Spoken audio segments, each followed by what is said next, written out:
what kind of crowd we get tonight. The algorithm buried my promo video, so we'll see. We'll see if I get my usual crowd. I hope I do. Last couple of nights, Sky Not Stars. Good to see you. How are you? Welcome in. Have you been here before? I'm not recognizing your name.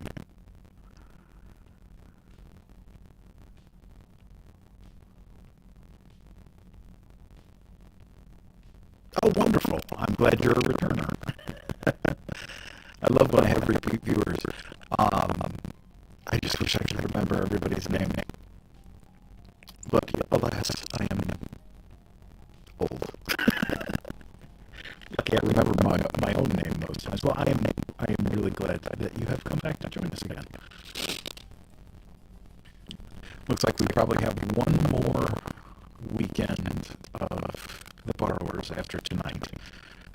We're about 58% through the book, so we should be able to get through another quarter of it tonight, and then we finish it next week. And but that's totally wonderful. I am totally okay with people that pop in and out. I'm just glad that you're here. I'm grateful. Totally grateful. Now, where are you, if you don't mind? Where are you watching from? I'm glad. I love this book too. I may do more of this series. You're in Kansas. Oh, how is the weather in the Midwest this evening? It's about 20 degrees out here in Western New York.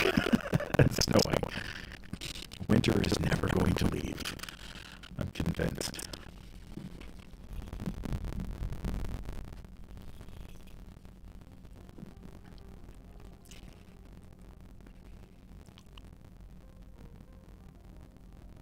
Sounds garbled. Well, that's not good.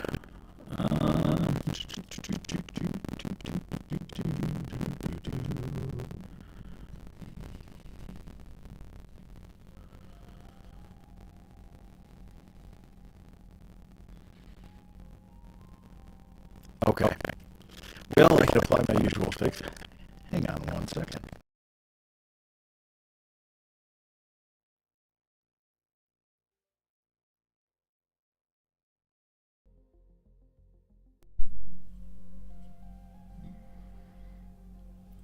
How is that? Is that any better?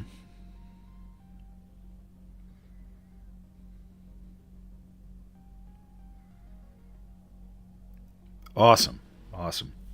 Yeah, for some reason, every once in a while, I got to unplug and replug in my digital interface that connects my microphone to my PC. So, it's weird. Much better. Okay, that's what I like to hear. Looks like we are streaming over on YouTube as well. Um, can't say that too loud, or the TikTok gods will spank me, because we love TikTok and we love the TikTok shop.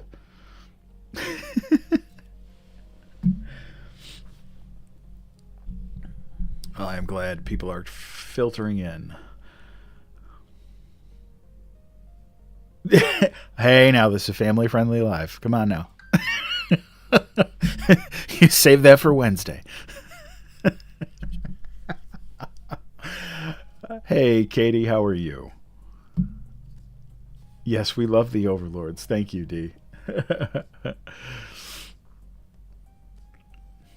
I'll give a few more minutes for people to filter in.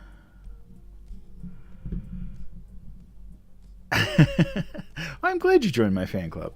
I actually have something else coming that I will talk about later this evening. That will let everybody help me out a little bit if they want to, and it doesn't cost very much. And I will be, if you can help, that's wonderful. If you cannot, that is totally fine. In today's economy, I'm lucky I can afford my own feet. Oh, Mimi, thank you for the follow. Thank you guys for the likes and the shares. I really appreciate it. Oh, and thank you for the gifts. I really appreciate that as well. I will say the gifts are appreciated, not necessary, but I do use the money that I get from those gifts to purchase the ebooks that I use to do these lives. So I really appreciate that.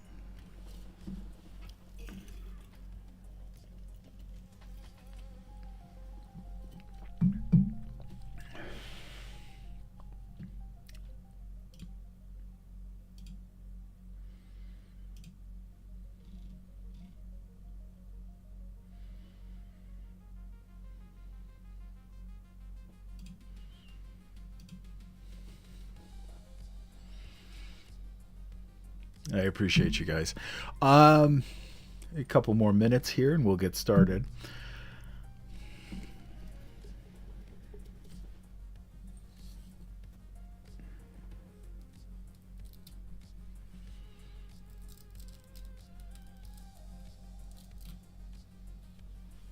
Well, hello, welcome in, Tina.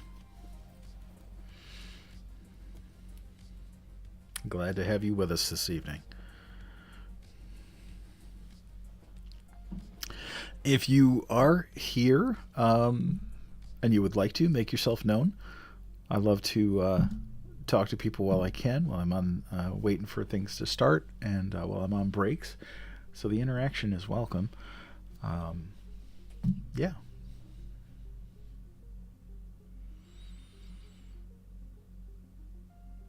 Now, which movie are we talking? The Secret Life of Arietti or the Borrowers movie that was, I believe, a television movie? Katie, thank you for the share. I don't repost the live. I these are one and done. I don't. I don't actually, Micah. I don't actually, or Mika, whichever. I don't actually repost the live. I don't put up. I really don't publish clips or anything.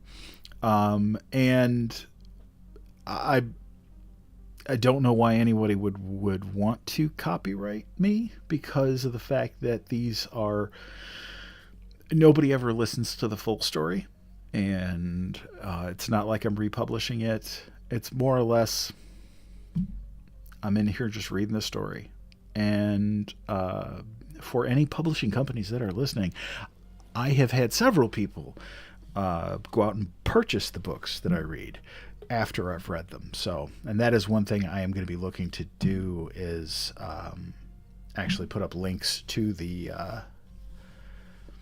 Arietti. Secret Life of Arietti was probably was the second movie that I took my oldest daughter to. I go ahead and give it a try. I mean, really, what do you have? I mean, I've never had any problems. I'll be honest with you. It's something that I've been doing for since like June or July, and I've never had any issues. And I also do it over on YouTube as well, so um, it's not like I'm just here on TikTok. But like I said, I have done some public domain stuff, and that stuff, obviously I don't have to worry about it. But yeah, stuff like this, it is definitely copyrighted. And yeah, if you do decide to shoot me a message, and I will absolutely come over and say hi when you're live if I can catch you. I mean, to be honest with you, I get so many people coming in saying this is such a great use for live. I miss being read stories, or to grown adults coming in and just absolutely enjoying themselves listening to a good story. I also have people that come in with their kids and sit and listen with their kids, and that's just an amazing thing. So.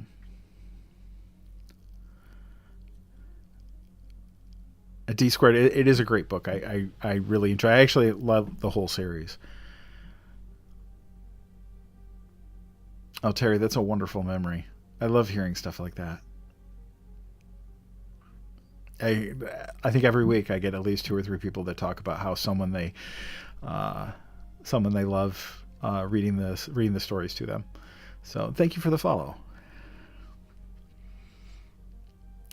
Well, Bellamia, stick around. I am actually about 58% through the book this week, but I will do a quick recap before I get started so you won't be lost. 2 more minutes and we'll get started.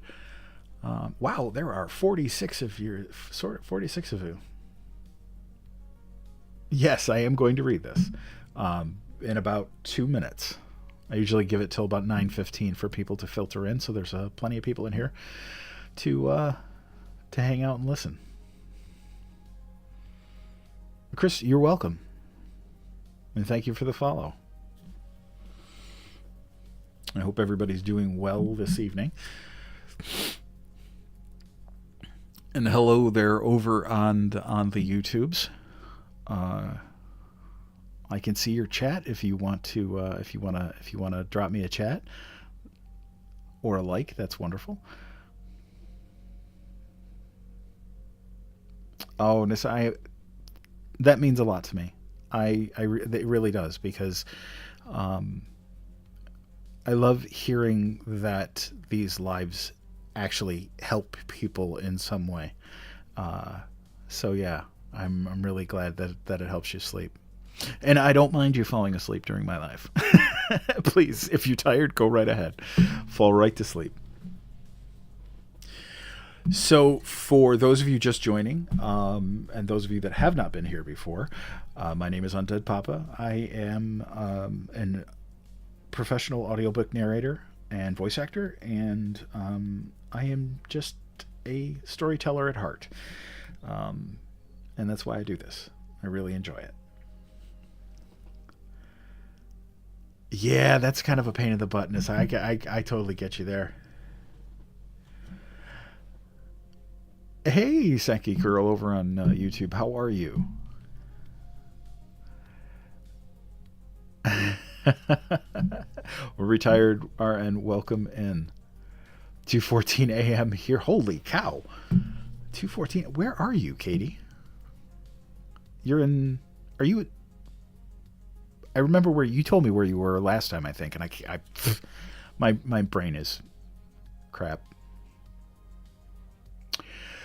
This is actually my 3rd week. Oh, you're in the UK. Where in the UK are you? We may have had this discussion before. Oh, another one in the UK. Where are you guys? My youngest daughter lives in Liverpool with her mom.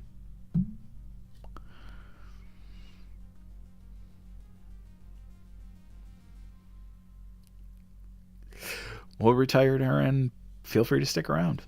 I'll be reading here, starting here from Birmingham, the West Midlands. Okay, yep. All right, cool. I love finding out that I have international viewers. I had somebody in here I think last week, the week before, that was in Portugal, which is really cool. So. All right, so it is time to get started. Now, where we left off before, Arietti had gone borrowing for the 2nd time with her father, and she not only was seen by the young man that lives in the house all of a sudden, but she interacted with him as well. And we learned more about the borrowers and who they are, where they've come from, and where they've gone, and the mystery behind them.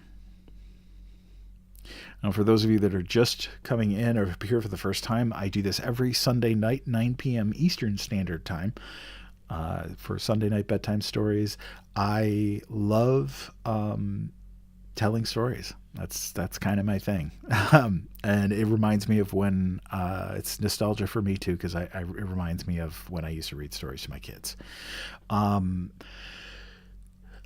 In the past, we've done stories like The Phantom Toll Booth, Wind in the Willows, A Bear Called Paddington. We did A Christmas Carol around Christmas time, and we've done A Wrinkle in Time, and now we're doing The Borrowers. The next book up in this series is going to be Mrs. Frisbee and the Rats of Nim. So, if you liked the movie The Secret of Nim, you should definitely make a point to be here starting the week after next. So But I also do lives on Wednesday nights, same time, 9 p.m. Eastern Standard Time. And um, those are my Wednesday night lives. Story time with Undead Papa are a little bit less family friendly. Um, we are about 50% along in the book. We are to the point where Ariadne has met the young man that has come to live in the house. She has been seen, and she has actually now spoken to him, and they've had a little interaction. Her parents, however, do not know yet. So this will be fun. My Wednesday night lives are more for science fiction, fantasy, horror type of stuff. I've read H.P. Lovecraft, Edgar Allan Poe, things like that. So, and I'm thinking about adding some other evenings as well. Not sure yet, but we'll discuss more about that when I break in the middle. And but from here, we will start. We will pick up where we left off last week in The Borrowers by Mary Norton. Chapter 13. Homily was ironing, bending and banging and pushing the hair back out of her eyes. All around the room, underclothes hung airing on safety pins, which Homily used like coat hangers. "What happened?" asked Homily. "Did you fall over?" "Yes," said Ariadne, moving quietly into her place by the fire. "How's the feeling coming?" "Oh, I don't know," said Ariadne. She clasped her knees and laid her chin on them. "Where's your knitting?" asked Homily. "I don't know what's come over you lately. Always idle. Don't you feel seedy? You don't feel seedy, do you?" "Oh!" exclaimed Ariadne. "Let me be." And Homily, for once, was silent. "It's the spring," she told herself. "Used to take me like that sometimes at her age." "I must see that boy," Ariadne was thinking, staring blindly into the fire. "I must hear what happened. I must hear if they're all right. I don't want us to die out. I don't want to be the last borrower.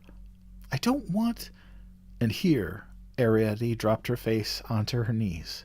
"To live forever and ever like this in the dark under the floor." "No good getting supper," said Homily, breaking the silence. "Your father's gone borrowing. To her room, and you know what that means." Ariadne raised her head. "No," she said, hardly listening. "What does that mean?"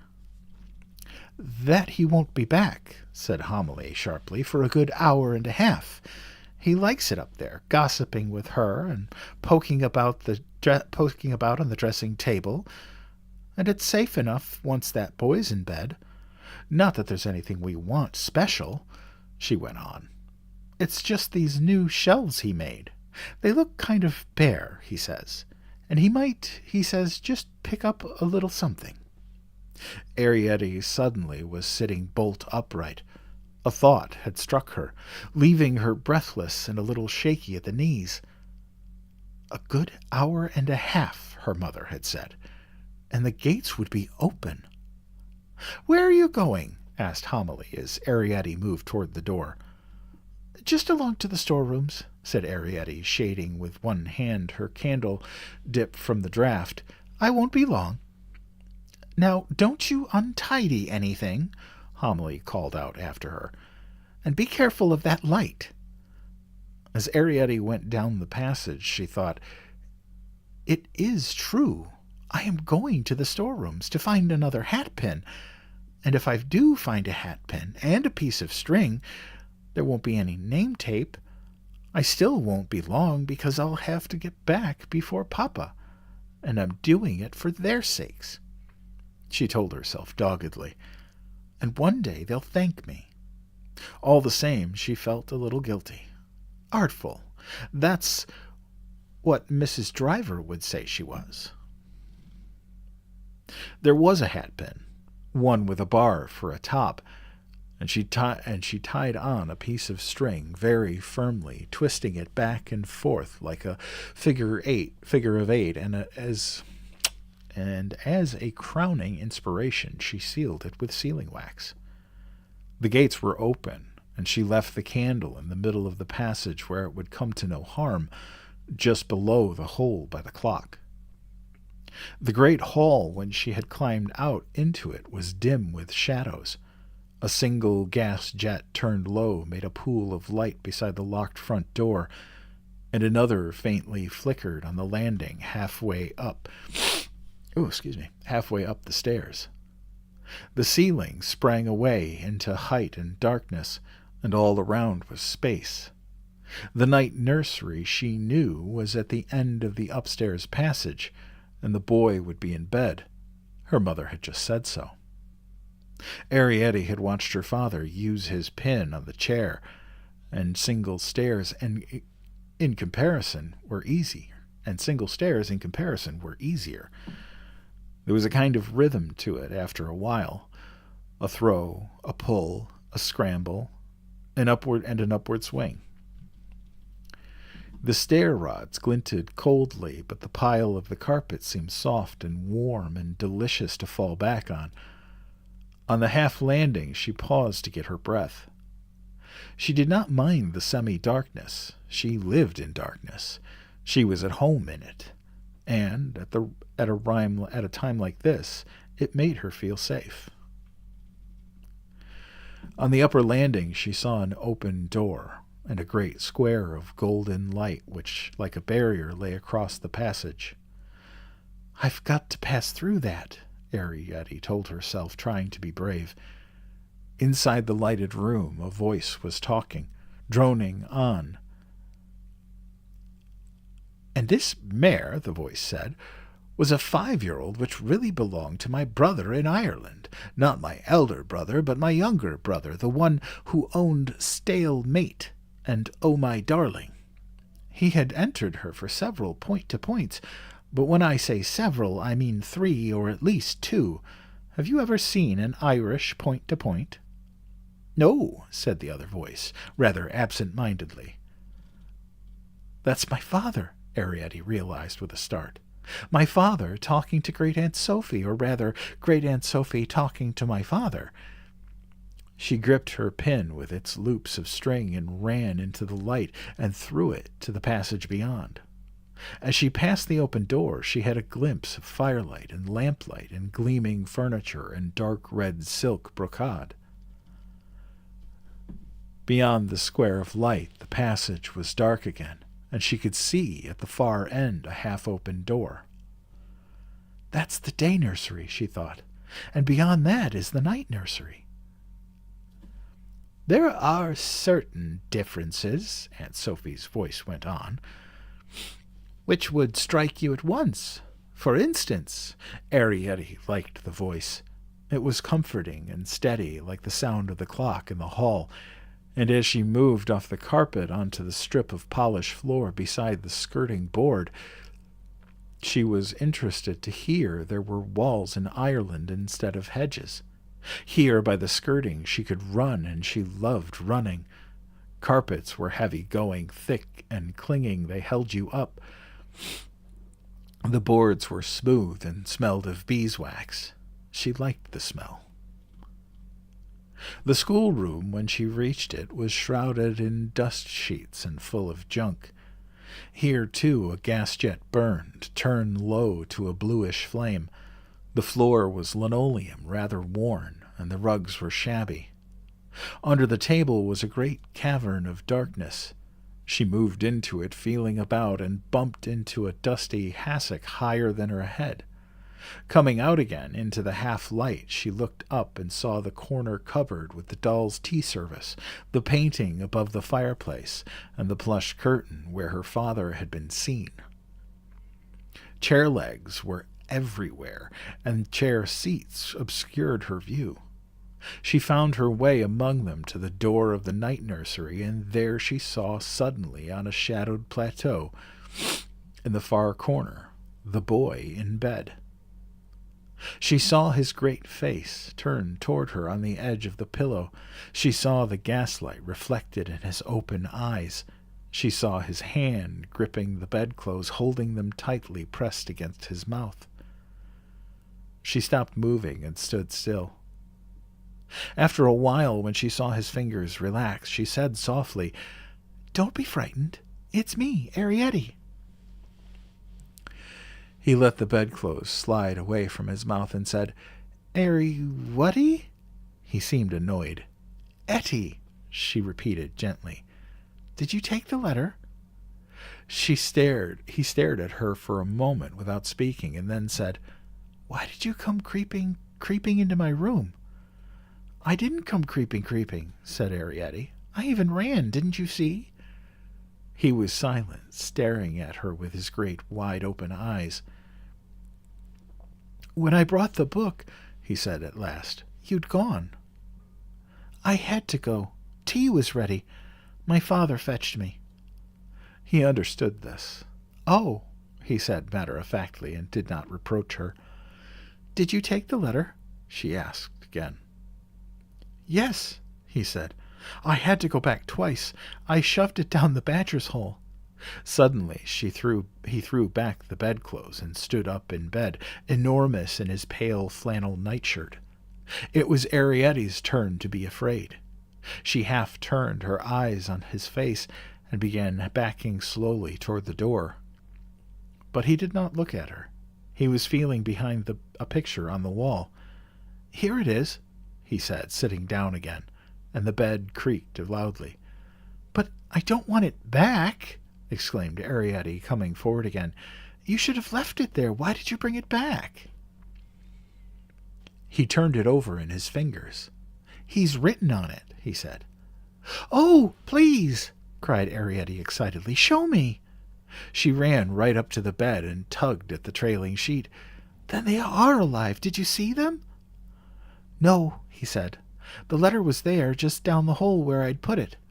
He leaned toward her. "But he's written on it. Look." She made a quick dart and almost snatched the letter out of his great fingers, but was careful to keep it out of range of his hand. She ran with it to the door of the schoolroom, where the light, though dim, was a little brighter. "It's very faint," she said, holding it close to her eyes. "What's he written it with? I wonder. It's all in capitals." She turned suddenly. "Are you sure you didn't write it?" she asked. "Of course not," he began. "I write small, but—" But she had seen his face and spoke the truth, and he seen by his face that he spoke the truth, and began to spell out the letters. "T-E-double-I," she said. "Tell Y-O-R-E." She looked up. "Your?" she said. "Yes," said the boy. "Your." "Tell your A-N-T, aunt," said Arietti. "Aunt? My aunt?" The boy was silent, waiting. "Aunt L-U... Oh, Aunt Loopy!" she exclaimed. "He says... Listen, this is what he says. Tell your Aunt Loopy to come home." There was silence. "Then tell her," said the boy after the moment. "But she isn't here," exclaimed Arietti. "She's never been here. I don't even remember what she looked like." "Look," said the boy, staring through the door. "Someone's coming." Arietti whipped around. There was no time to hide. It was Pod, borrowing bag in one hand and pin in the other. He stood in the doorway of the schoolroom. Quite still he stood, outlined against the light in the passage, his little shadow falling dimly in front of him. He had seen her. "I heard your voice," he said, and there was a dreadful quietness about the way he spoke. "Just as I was coming out of her room." Arietti stared back at him, stuffing the letter up her jersey. Could he see beyond her into the shadowed room? Could he see the tousled shape in bed? "Come on home," said Pod, and turned away.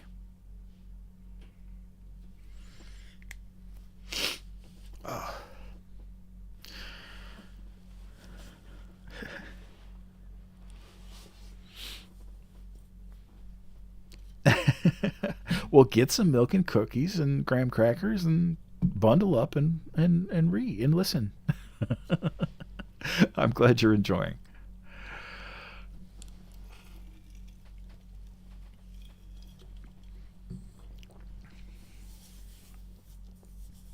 Chapter 14.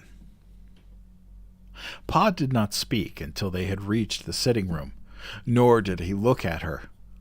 She had to scramble after him as best she might. He had ignored her efforts to help him shut the gates, but once, when she tripped, he had waited until she had got up again, watching her, it seemed, almost without interest while she brushed the dust off her knees. Supper was laid and the ironing put away, and Homily came running in from the kitchen, surprised to see them together. Pod threw down his borrowing bag. He stared at his wife. "What's the matter?" faltered Homily, looking from one to the other. "She was in the night nursery," said Pod quietly, "talking to that boy." Homily moved forward, her hands clasped tremblingly against her apron, her startled eyes flickering swiftly to and fro. "Oh, no," she breathed. Pod sat down. He ran a tired hand over his eyes and forehead. His face now looked heavy like a piece of dough. "Now what?" he said. Homily stood quite still, bowed over her clasped hands, and stared at Arrietty. "Oh, you never," she whispered. "They are frightened," Arrietty realized. "They're not angry at all. They're very, very frightened." She moved forward. "It's all right," she began. Homily sat down suddenly on the cotton spool. She had begun to tremble. "Oh," she said, "whatever shall we do?"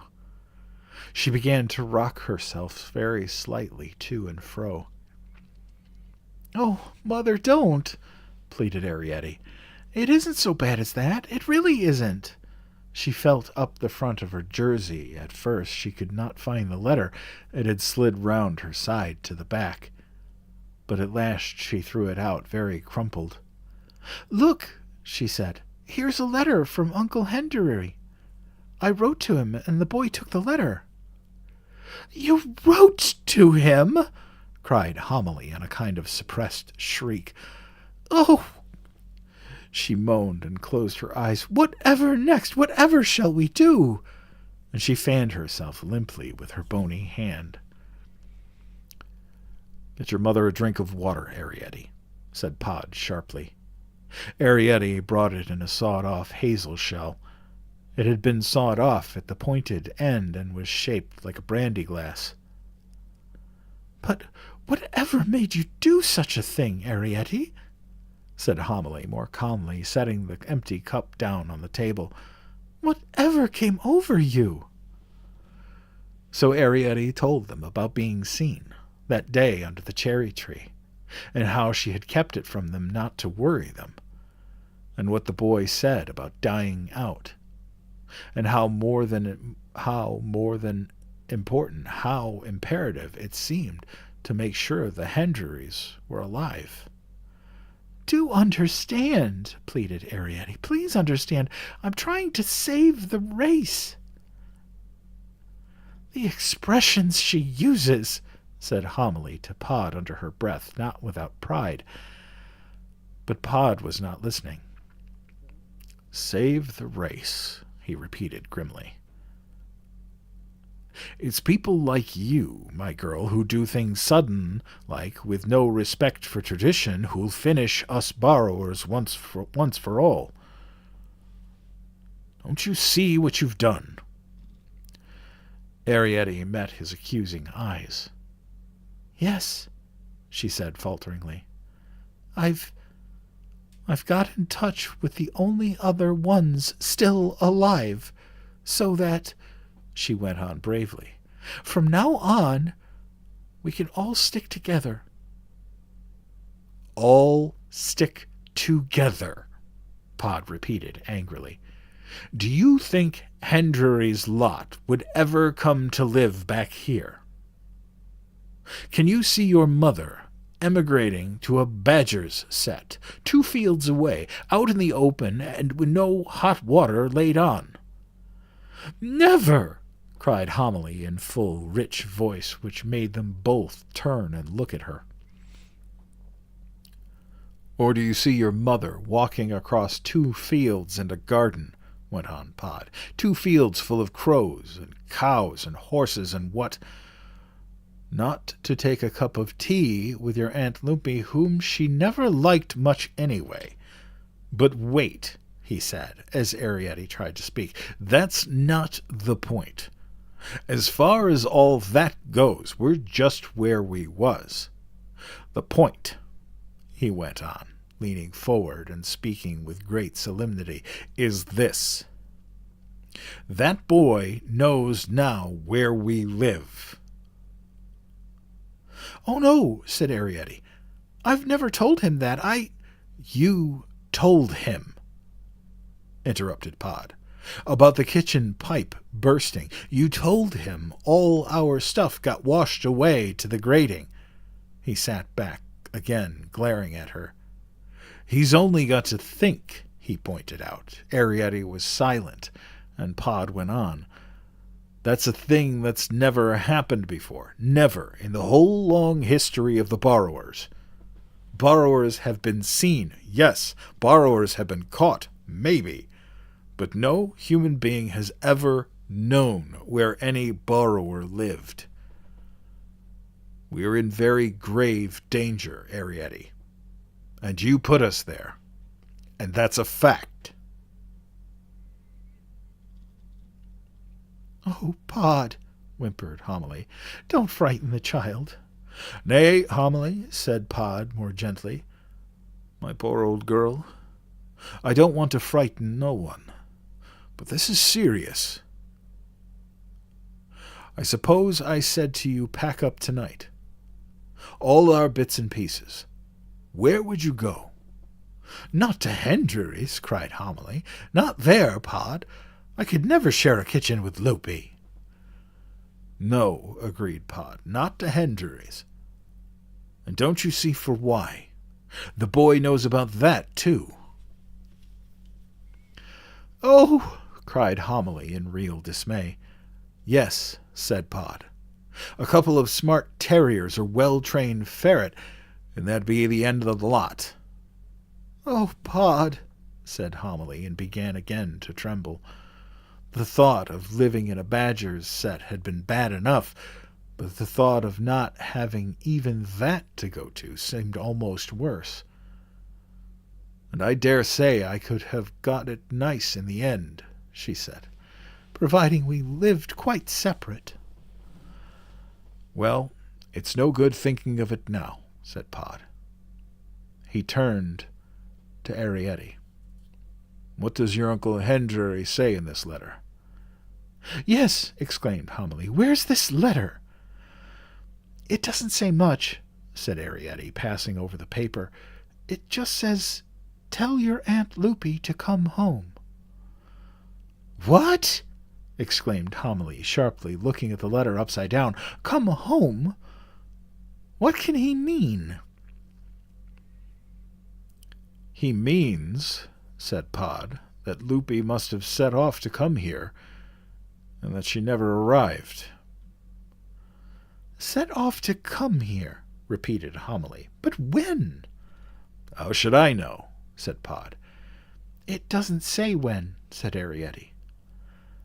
But, exclaimed Homily, it might have been weeks ago. It might, said Pod, long enough anyway for him to want her back. Oh, cried Homily, all those poor little children. They're growing up now, said Pod. But something must have happened to her, exclaimed Homily. Yes, said Pod. He turned to Arrietty. See what I mean, Arrietty, about those fields? Oh, Pod, said Homily, her eyes full of tears, I don't suppose none of us'll ever see poor Loopy again. Well, we wouldn't have anyway, said Pod. Pod, said Homily soberly, I'm frightened. Everything seems to be happening all at once. What are we going to do? Well, said Pod, there's nothing we can do tonight. That's certain. But have a bit of supper and a good night's rest. He rose to his feet. Oh, Arrietty, wailed Homily suddenly, you naughty, wicked girl! How could you go and start all this? How could you go and talk to a human being? If only... I was seen, cried Arrietty. I couldn't help being seen. Papa was seen. I don't think it's all as awful as you're trying to make out. I don't think human beings are all that bad. They're bad and they're good, said Pod. They're honest and they're artful. It's just as it takes them at the moment. And animals, if they could talk, would say the same. Steer clear of them. That's what I've always been told.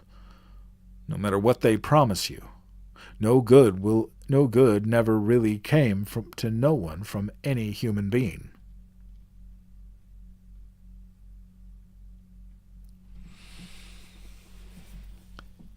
Chapter 15. That night, while Arrietty lay straight and still under her cigar box ceiling, Homily and Pod talked for hours. They talked in the sitting room. They talked in the kitchen, and later, much later, she heard them talk in their bedroom. She heard drawers shutting and opening, doors creaking, and boxes being pulled out from under beds. What are they doing? She wondered. What will happen next? Very still she lay in her soft little bed with her familiar belongings about her. Her postage-stamp view of Rio Harbor, her silver pig off a charm bracelet, her turquoise ring, which sometimes, for fun, she would wear as a crown, and dearest of all, her floating ladies with the golden trumpets, tooting above their peaceful town. She did not want to lose those, she realized suddenly, lying there straight and still in bed, but to have all the other things as well. Adventure and safety mixed, that's what she wanted. And that, the restless hangings and whisperings told her, is just what you couldn't do.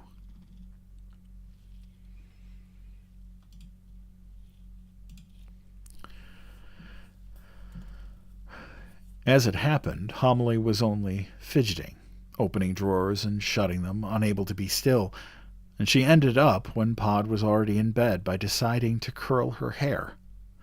Now, Homily, Pod protested wearily, lying there in his nightshirt, there's really no call for that. Who's going to see you?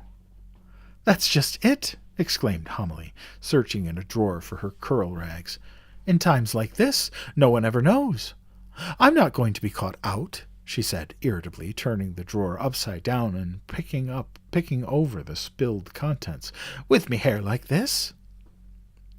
She came to bed at last, looking spiky like a washed-out gollywog, and Pod, with a sigh, turned over at last and closed his eyes. Homily lay for a long time staring at the oil lamp. It was the silver cap of a perfume bottle with a tiny floating wick.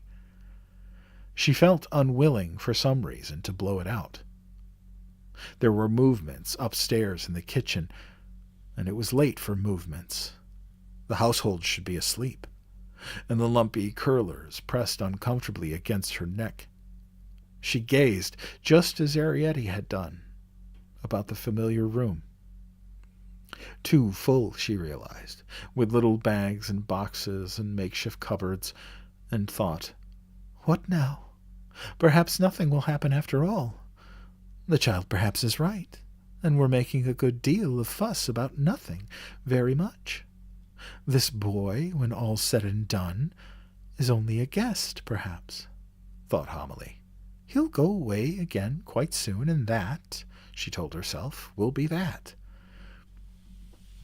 Later, as she realized afterwards, she must have dozed off because it seemed she was crossing Parkin's Beck. It was night, and the wind was blowing, and the field seemed very steep. She was scrambling up it, along the ridge by the gas pipe, sliding and falling in the wet grass. The trees, it seemed to Homily, were threshing and clashing, their branches waving and sawing against the sky. Then, as she told them many weeks later, there was a sound of splintering wood. And Homily woke up. She saw the room again and the oil lamp flickering, but something she knew at once was different. There was a strange draught, and her mouth felt dry and full of grit. Then she looked up at the ceiling. "Pod!" she shrieked, clutching her shoulder. Pod rolled over and sat up. They both stared at the ceiling. The whole surface was a steep slant, and one side of it had come right away from the wall. This was what had caused the draught, and down into the room, to within an inch of the foot of the bed, protruded a curious object. A huge bar of gray steel with a flattened, shining edge. "It's a screwdriver," said Pod. They stared at it, fascinated, unable to move, and for a moment all was still. Then, slowly, the huge object swayed upward until the sharp edge lay against their ceiling, and Homily heard a scrape on the floor above, and a sudden human gasp.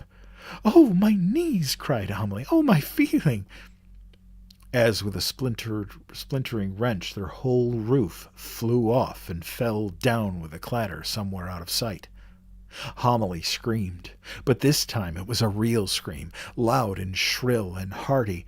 She seemed almost to settle down in her scream, while her eyes stared up, half interested, into empty, lighted space. There was another ceiling, she realized, away up above them, higher, it seemed, than the sky. A ham hung from it, and 2 strings of onions. Arrietty appeared in the doorway, scared and trembling, clutching her nightgown, and Pod slapped Homily's back. "Have done, he said. "That's enough." And Homily suddenly was quiet. A great face appeared between them and the distant height. It wavered above them, smiling and terrible. There was a silence, and Homily sat bolt upright, her mouth open. "Is that your mother?" asked a surprised voice after a moment. And Arrietty from the doorway whispered, "Yes." It was the boy. Pod got out of bed and stood beside it, shivering in his nightshirt. "Come on," he said to Homily. "You can't stay there." But Homily could. She had her old nightdress on, with the patch in the back, and nothing was going to move her. A slow anger was rising up in Homily. She had been caught in her hair curlers. Pod had raised his hand to her, and she remembered that in the general turmoil, and for once in her life, she had left the supper washing up from morning, and there it would be on the kitchen table for all the world to see. She glared at the boy. He was only a child, after all. "Put it back," she said. "Put it back at once." Her eyes flashed, and her curlers seemed to quiver. He knelt down, but Homily did not flinch as the great face came closer, slowly closer. She saw his underlip, pink and full, like an enormous exaggeration of Arrietty's, and she saw it wobble slightly. "But I've got something for you," he said. Homily's expression did not change, and Arrietty called out from her place in the doorway, "What is it?" The boy reached behind him, and very gingerly, careful to keep it upright, he held a wooden object above their heads. It's this," he said, and very carefully, his tongue out and breathing heavily, he lowered the object slowly into their hole. It was a doll's dresser, complete with plates. It had 2 drawers in it, and a cupboard below. He adjusted its position at the foot of Homilly's bed. Arrietty ran round to see better. "Oh!" she cried ecstatically. "Mother, look!" Homily threw the dresser a glance. It was dark oak, and the plates were hand-painted, and then she looked quickly away again. "Yes," she said coldly. "It's very nice." There was a short silence which no one knew how to break. "The cupboard really opens," said the boy at last, and the great hand came down all amongst them, smelling of bath soap. Arrietty flattened herself against the wall, and Pod exclaimed, nervous, "Now then!" "Yes," agreed Homily after a moment. "I see it does." Pod drew a long breath, a sigh of relief, as the hand went back. "There, Homily," he said placatingly. "You've always wanted something like that." "Yes," said Homily. She still sat bolt upright, her hands clasped in her lap. "Thank you very much. And now," she went on coldly, "will you please put the roof back?" Wait a minute," pleaded the boy. Again he reached behind him. Again the hand came down, and there, beside the dresser, where there was barely room for it, was a very small doll's chair. It was a Victorian chair, upholstered in red velvet. "Oh!" Arrietty exclaimed again, and Pod said shyly, "Just about fit me, that would." "Try it," begged the boy, and Pod threw him a nervous glance. "Go on," said Arrietty, and Pod sat down, in his nightshirt, his bare feet showing. "Well, that's nice," he said after a moment. "It would go by the fire in the sitting room," cried Arrietty. "It would look lovely on red blotting paper." "Let's try it," said the boy, and the hand came down. Pod sprang up just in time to steady the dresser as the red velvet chair was whisked away above his head and placed presumably in the next room but one. Arrietty ran out of the door and along the passage to see. "Oh!" she called out to her parents. "Come and see, it's lovely." But Pod and Homily didn't move. The boy was leaning over them, breathing hard, and they could see the middle buttons of his nightshirt. He seemed to be examining the farther room. "What do you keep in that mustard pot?" he asked. "Coal," said Arrietty's voice, "and I helped to borrow this new carpet. Here's the watch I told you about, and the pictures." "I could get you some better stamps than those," said the boy. "I've got some Jubilee ones with the Taj Mahal." "Look," cried Arrietty's voice again, and Pod took Homily's hand. "These are my books." Homily clutched Pod as the great hand came down once more in the direction of Arrietty. "Quiet," he whispered. "Sit still." The boy, it seemed, was touching the books. "What are they called?" he asked, and Arrietty reeled off the names. "Pod," whispered Homily, "I'm going to scream." "No," whispered Pod, "you mustn't, not again." "I feel it coming on," said Homily. Pod looked worried. "Hold your breath," he said, "and count to 10. The boy was saying to Arrietty, "Why couldn't you read me those?" "Well, I could," said Arrietty, "but I'd rather read something new." "But you never come," complained the boy. "I know," said Arrietty, "but I will." "Pod," whispered Homily, "did you hear that? Did you hear what she said?" "Yes, yes," whispered Pod. "Keep quiet." "Do you want to see the storerooms?" Arrietty suggested next, and Homily clapped a hand to her mouth as though to stifle a cry. Pod looked up at the boy. Hey," he called, trying to attract his attention. The boy looked down. "Put the roof back now," Pod begged him, trying to sound matter-of-fact and reasonable. "We're getting cold." "All right," agreed the boy, but he seemed to hesitate. He reached across them for the piece of board which formed their roof. "Shall I nail you down?" he asked, and they saw him pick up the hammer. It swayed above them, very dangerous looking. "Of course, nail us down," said Pod irritably. "I mean," said the boy, "I've got some more things upstairs." Pod looked uncertain, and Homily nudged him. "Ask him," she whispered. "What kind of things?" "What kind of things?" asked Pod. "Things from an old dollhouse. There's on the top shelf of the cupboard by the fireplace in the schoolroom." "I've never seen no doll's house," said Pod. "Well, it's in the cupboard," said the boy. "Right up by the ceiling. You can't see it. You've got to climb on the lower shelves to get to it." "What sort of things are there in the doll's house?" asked Arietti from the sitting room. "Oh, everything," the boy told her. "Carpets and rugs and beds with mattresses. And there's a bird in a cage, not a real one, of course, and cooking pans and tables and 5 gilt chairs and a pot with a palm in it. A dish of plaster tarts and imitation leg of mutton." Homily leaned across to Pod. "Tell him to nail us down lightly," she whispered. Pod stared at her, and she nodded vigorously, clasping her hands. Pod turned to the boy. "All right," he said. "You nail us down, but lightly, if you see what I mean. Just a tap or two here and there."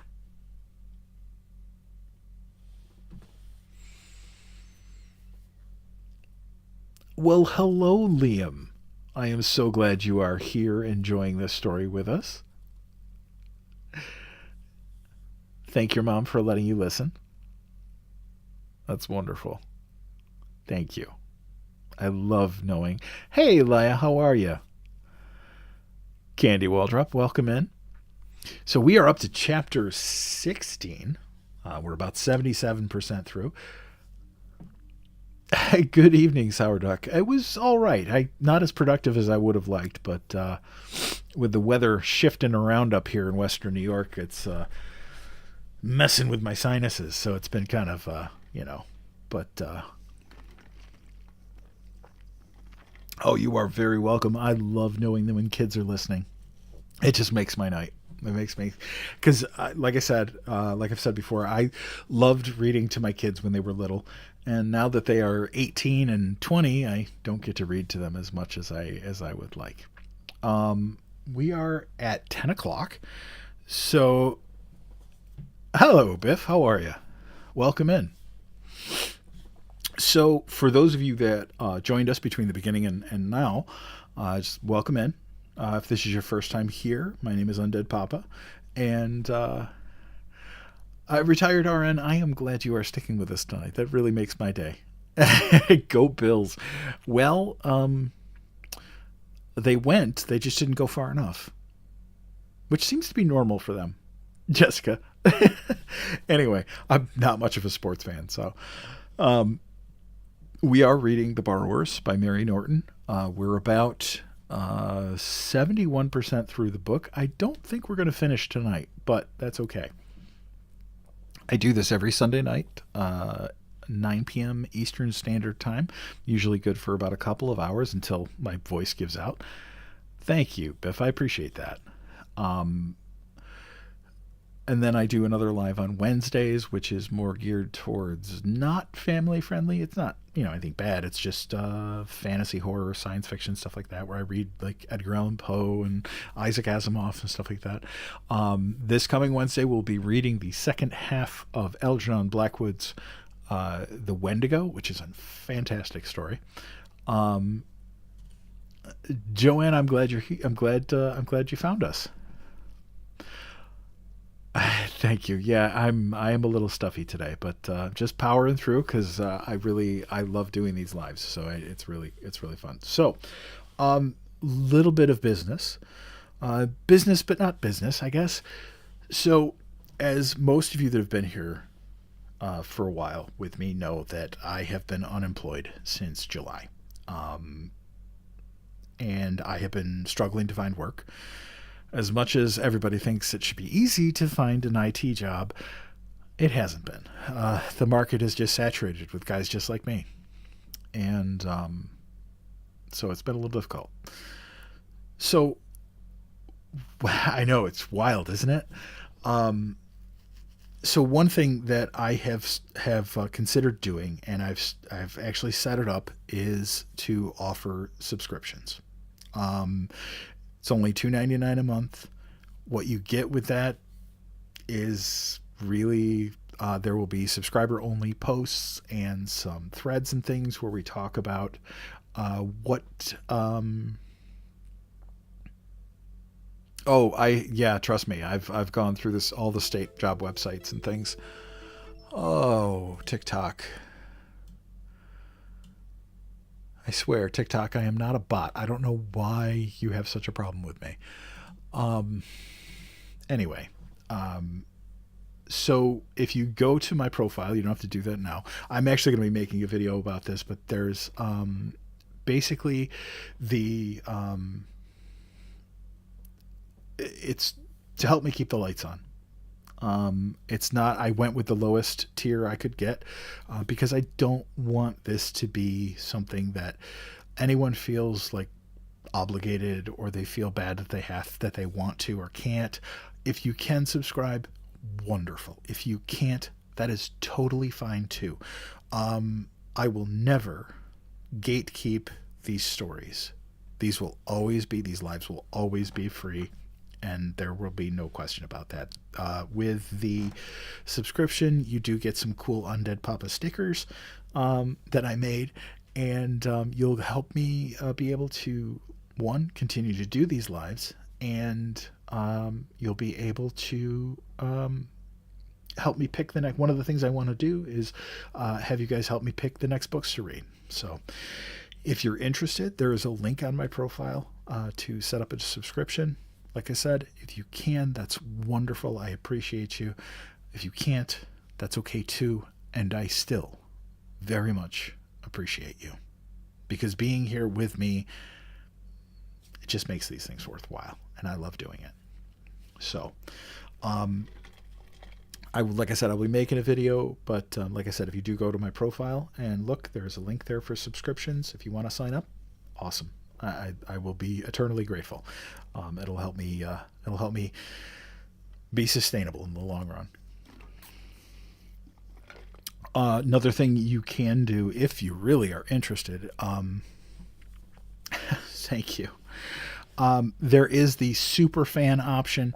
However, it is kind of expensive. It's $10 a month.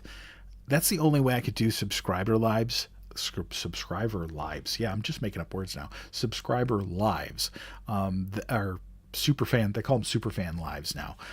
They've changed that whole structure. So if you're a subscriber, there's no exclusive live streams, but there are exclusive videos that you'll get. And like I said, stickers. So, which are, basically my Undead Papa character, just in sticker form, making various hand gestures. Nothing bad. Like heart hands and thumbs up and stuff like that. So anyway, now that that's out of the way, I appreciate all of you. Thank you for being here with me tonight. Let's continue. Chapter 16. Then began a curious phase in their lives. Borrowings beyond all dreams of borrowing. A golden age. Every night the floor was opened and treasures would appear. A real carpet for the sitting room, a tiny coal scuttle, a stiff little sofa with damask cushions, a double bed with a round bolster, a single ditto with a striped mattress, framed pictures instead of stamps, a kitchen stove which didn't work, but which looked lovely in the kitchen. There were oval tables and square tables and a little desk with one drawer. There were 2 maple wardrobes, one with a looking glass and a bureau with curved legs. Homily grew not only accustomed to the roof coming off, but even went so far as to suggest to Pod that he put the board on hinges. It's just the hammering I don't care for, she explained. It brings down the dirt. Tina, that is an excellent idea. Laia, thank you. Damn it, you're going to make me cry. Tina, yes, I am a narrator. I am a professional audiobook narrator and voice actor. So, thank you. So, I really appreciate it.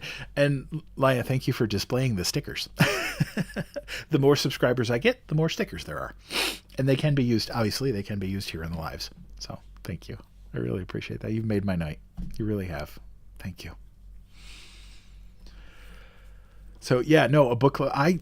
Yes, please. Ideas. Wonderful. But yeah, and like I said, the subscription's only $2.99 a month. I don't really ever plan on doing anything extra with it because, look, we're all kind of in the same boat. The economy sucks.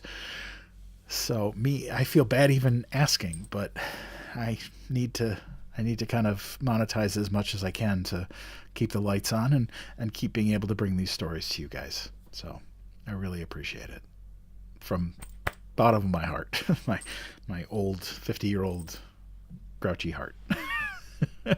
Anyway, back to the story. When the boy brought them a grand piano, Homily begged Pod to build a drawing room next to the sitting room, she said, and we could move the storerooms farther down. Then we could have those gilt chairs he talks about and the palm in a pot. Pod, however, was a little tired of furniture removing.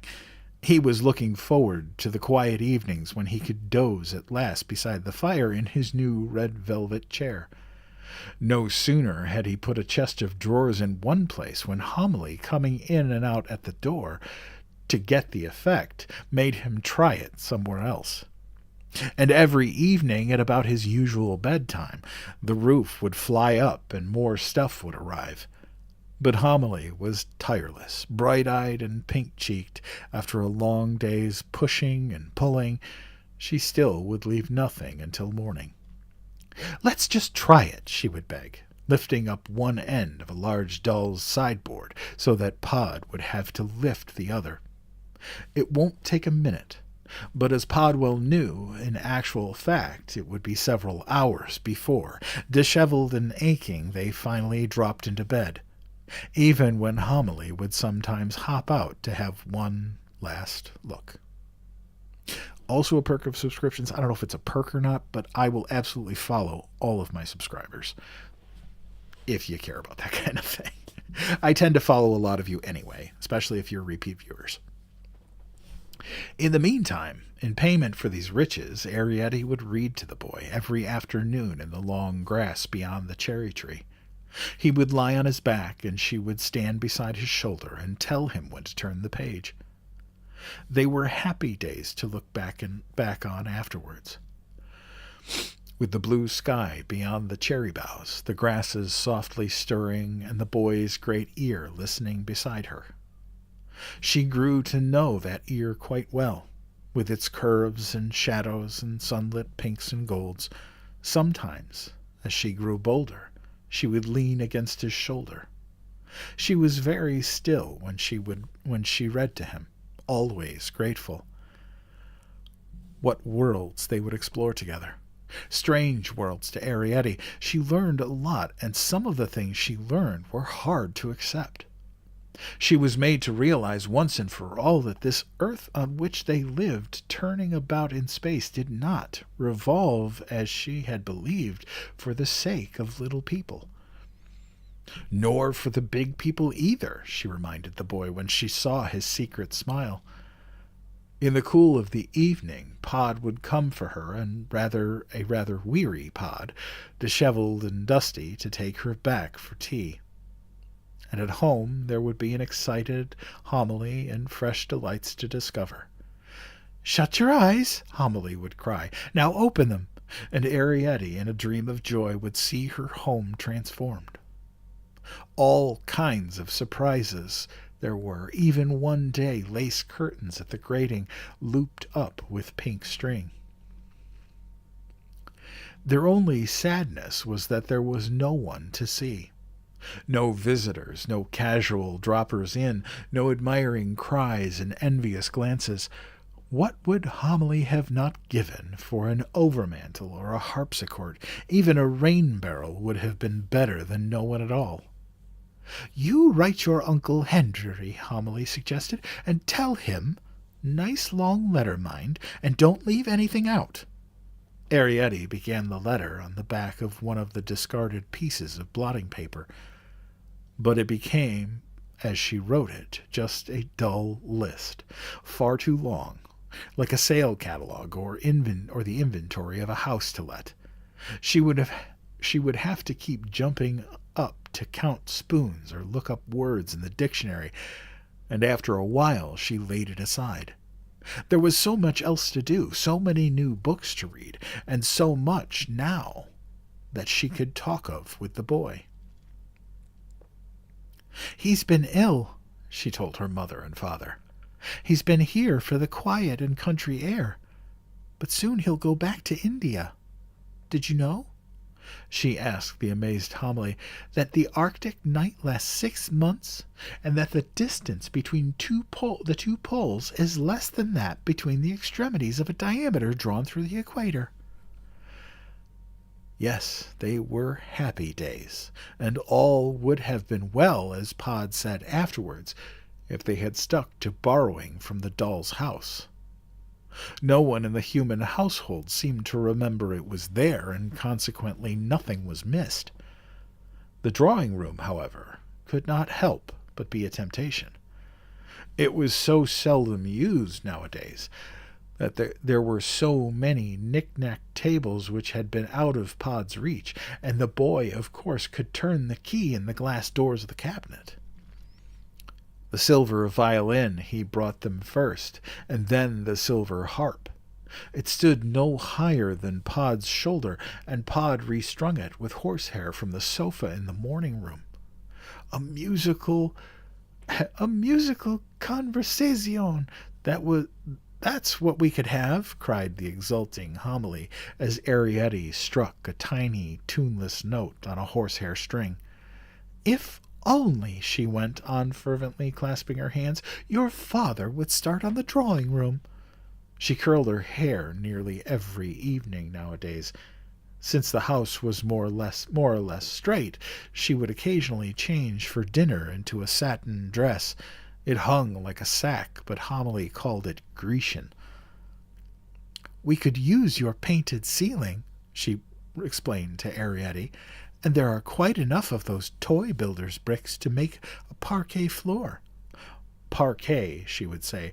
"Parquet," just like a harpsichord. Even Great Aunt Sophie, right away upstairs in the littered grandeur of her bedroom, seemed distantly affected by a spirit of endeavor which seemed to flow in gleeful whirls and eddies about the staid old house.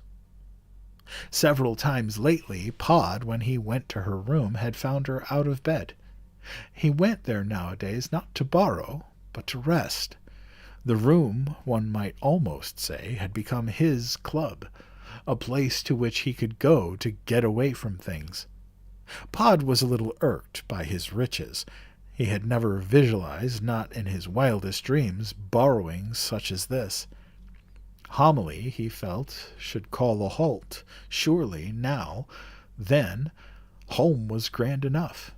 These jeweled snuff-boxes and diamond-encrusted miniatures, these filigree vanity cases and Dresden figurines, all, as he knew from the drawing-room cabinet, were not really necessary. What was the good of a shepherdess nearly as tall as Arrietty for an outsized candle-snuffer? Sitting just inside the fender where he could warm his hands at the fire, he watched Aunt Sophie hobble slowly round the room on her 2 sticks. "She'll be downstairs soon, I shouldn't wonder," he thought glumly, hardly listening to her oft-told tale about a royal luncheon aboard a Russian yacht. "Then she'll miss these things." It was not Aunt Sophie, however, who missed them first. It was Mrs. Driver. Mrs. Driver had never forgotten the trouble over Rosa Pickhatchet. It had not been, at the time, easy to pinpoint the guilt. Even Crampfurl had felt under suspicion. "From now on," Mrs. Driver had said, "I'll manage on me own. No more strange maids in this house, not if I'm to stay on meself. A drop of Madeira here, a pair of old stockings there, a handkerchief or so, an odd vest, or an occasional pair of gloves, these Mrs. Driver felt were different. These were within her rights. But trinkets out of the drawing-room cabinet, that, she told herself grimly, staring at the depleted shelves, was a different story altogether. She felt tricked. Standing there on that fateful day in the spring sunshine, feather duster in hand, her little black eyes had become slits of anger and cunning. It was, she calculated, as though someone, suspecting her dishonesty, were trying to catch her out. But who could it be? Crampfurl? The boy? The man who came to wind the clocks? These things had disappeared gradually, one by one. It was someone, of that she felt sure, who knew the house, and someone who wished her ill. Could it, she wondered suddenly, be the old lady herself? The old girl had been out of bed lately and walking about her room. Might she not have come downstairs in the night, poking about with her stick, snooping and spying? Mrs. Driver remembered suddenly the empty Madeira bottle and the 2 glasses which so often were left on the kitchen table. Ah, thought Mrs. Driver, was not this just the sort of thing she might do?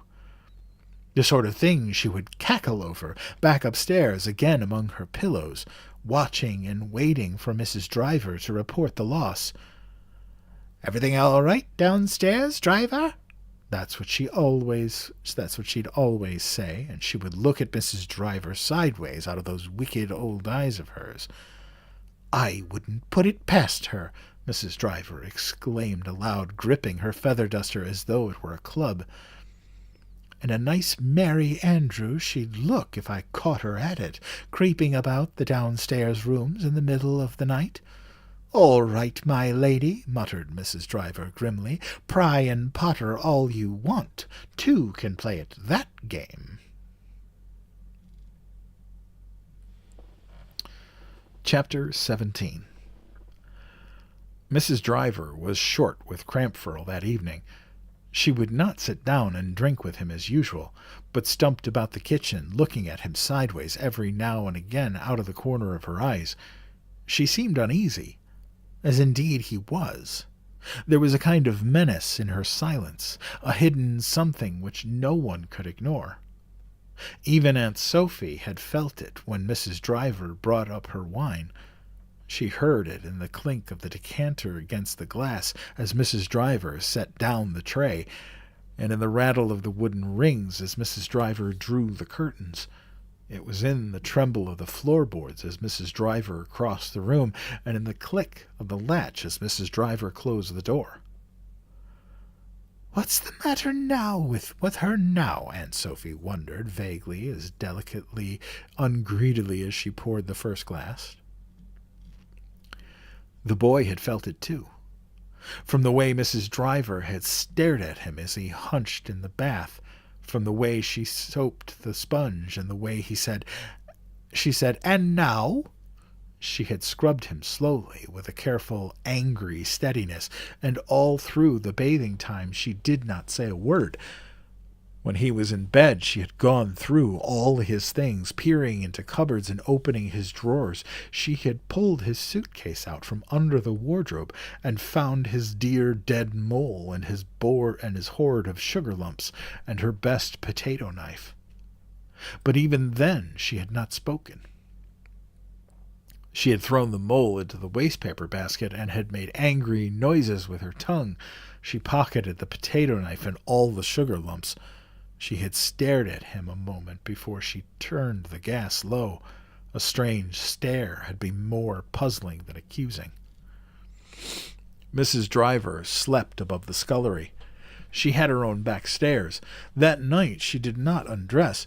She set the alarm clock for midnight and put in where the tick would not disturb her outside her door. She unbuttoned her tight shoes and crawled, grunting a little, under the eiderdown. She had barely closed her eyes, as she told Crampfurl afterwards, when the clock shrilled off, chattering and rattling on its 4 thin legs on the bare boards of the passageway. Mrs. Driver tumbled herself out of bed and fumbled her way to the door. "Shush!" she said to the clock as she felt for the catch. "Shush!" and clasped it to her bosom. She stood there, in her stockinged feet, at the head of the scullery stairs. Something, it seemed, had flickered below. A hint of light. Mrs. Driver peered down the dark curve of the narrow stairway. Yes, there it was again, a moth-wing flutter. Candlelight, that's what it was. A moving candle beyond the stairs, beyond the scullery, somewhere within the kitchen. Clock in hand, Mrs. Driver creaked down the stairs in her stockinged feet, panting a little in her eagerness. There seemed a sigh in the darkness, an echo of movement. And it seemed to Mrs. Driver, standing there on the cold stone flags of the scullery, that this sound that was barely a sound could only mean one thing. The soft swing to of the green baize door, that door which led out of the kitchen into the main hall beyond. Hurriedly, Mrs. Driver felt her way into the kitchen and fumbled for matches along the ledge above the stove. She knocked off a pepper pot and a paper bag of cloves, and glancing quickly downwards saw a filament of light. She saw it in the second before she struck a match. A thread of light, it looked like, on the floor beside her feet. It ran in an oblong shape, outlining a rough square. Mrs. Driver gasped, and lit gas in the room leapt up around, and the lit gas in the room leapt up around her. She glanced quickly at the baize door. There seemed to her startled eye a quiver of movement in it, as though it had just swung to. She ran to it and pushed it open, but the passage beyond was still and dark, no flicker of shadow nor sound of distant footfall. She let the door fall to again, and watched it as it swung back, slowly, regretfully, held by its heavy spring. Yes, that was the sound she had heard from the scullery, that sighing whisper like an indrawn breath. Cautiously clutching back her skirts, Mrs. Driver moved toward the stove. An object lay there, something pinkish on the floor beside the jutting board. Ah, she realized, that board, that was where the light had come from. She hesitated and glanced about the kitchen. Everything else looked normal, and just as she had left it. The plates on the dresser, the saucepans on the wall, and the row of tea towels hanging symmetrically on their string above the stove. The pinkish object she saw now was a heart-shaped cashew box, one that she knew well, from the glassed-in tray table beside the fireplace in the drawing-room. She picked it up. It was enamel and gold and set with tiny brilliants. "Well, she began, and stooping swiftly with a sudden angry movement, she wrenched back the piece of floor. And then she shrieked. Loud and long, she saw movement, a running, scrambling, a fluttering. She heard a squeaking, a jabbering, and a gasping. Little people they looked like, with hands and feet and mouths opening. That's what they looked like. But they couldn't be that, of course, running here, there, and everywhere. "Oh, oh, oh!" she shrieked, and felt behind her for a chair. She clambered onto it, and it wobbled beneath her, and she climbed, still shrieking, from the chair to the table, and there she stood, marooned, crying and gasping and calling out for help, until, after hours it seemed, there was a rattling at the scullery door. Crampfurl it was, roused at last by the light and the noise. "What is it?" he called. "Let me in." But Mrs. Driver would not leave the table. "A nest! A nest!" she shouted. "Alive and squeaking!" Crampfurl threw his weight against the door, and it burst open the lock. He staggered, lightly dazed, into the kitchen, his corduroy trousers pulled on over his nightshirt. "Where?" he cried, his eyes wide beneath his tousled hair. "What sort of nest?" Mrs. Driver, sobbing still with fright, pointed at the floor. Crampfurl walked over in his slow, deliberate way and stared down. He saw a hole in the floor, lined and cluttered with small objects, children's toys. They looked like bits of rubbish, that was all. "It's nothing," he said after a moment. "It's that boy. That's what it is." He stirred the contents with his foot, and all the partitions fell down. "There ain't nothing alive in there." "But I saw them, I tell you," gasped Mrs. Driver. "Little people, like with hands, or mice dressed up." Crampfurl stared into the hole. "Mice? Dressed up?" he repeated uncertainly. "Hundreds of them," went on Mrs. Driver, "running and squeaking. I saw them, I tell you." "Well, there ain't nothing there now," said Crampfurl, and he gave a final stir around with his boot.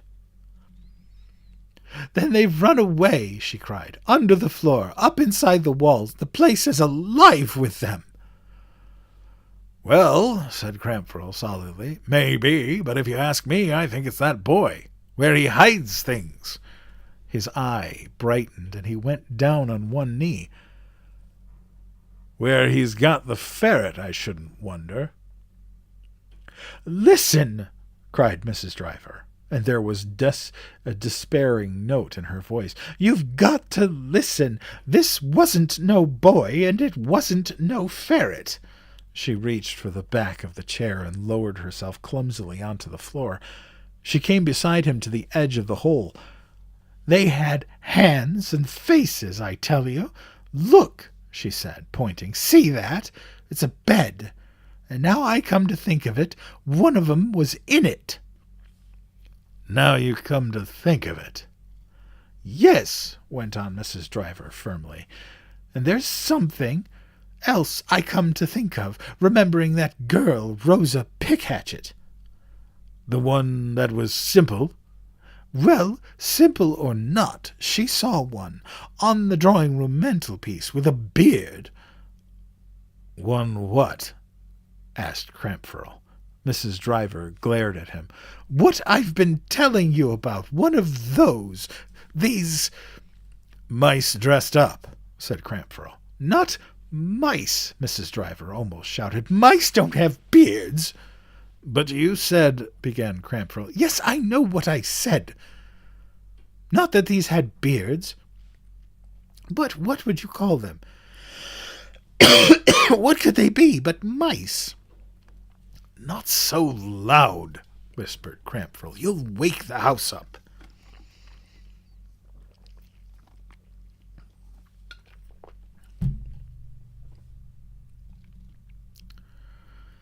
"They can't hear," said Mrs. Driver. "Not through the baize door." She went on to the stove and picking up the fire tongs. "And what if they do? We ain't done nothing. Move over," she went on, "and let me get at the hole." One by one, Mrs. Driver picked things out, with many shocked gasps, cries of amazement, and "Did you evers?" She made 2 piles on the floor, one of valuables and one of what she called rubbish. Curious objects dangled from the tongs. Would you believe it? Her best lace handkerchiefs. Look, here's another, and another. And my big mattress needle. I knew I had one. My silver thimble, if you please, and one of hers. And look, oh my, at the wools, the cottons. No wonder you can never find a spool of white cotton if you want one. Potatoes, nuts. Look at this, a pot of caviar. No, it's too much. It really is. Dolls, chairs, tables, and look at all this blotting paper. So that's where it goes. Oh, my goodness gracious, she cried, suddenly, her eyes staring. What's this? Mrs. Driver laid down the tongs and leaned over the hole, tentatively and fearfully, as though afraid of being stung. It's a watch! An emerald watch! Her watch! And she's never missed it! Her voice rose. And it's going! Look, you can see by the kitchen light. 12:25. Mrs. Driver sat down suddenly on a hard chair. Her eyes were staring, and her face looked white and flabby as though deflated. You know what this means, she said to Crampfurl. No, he said.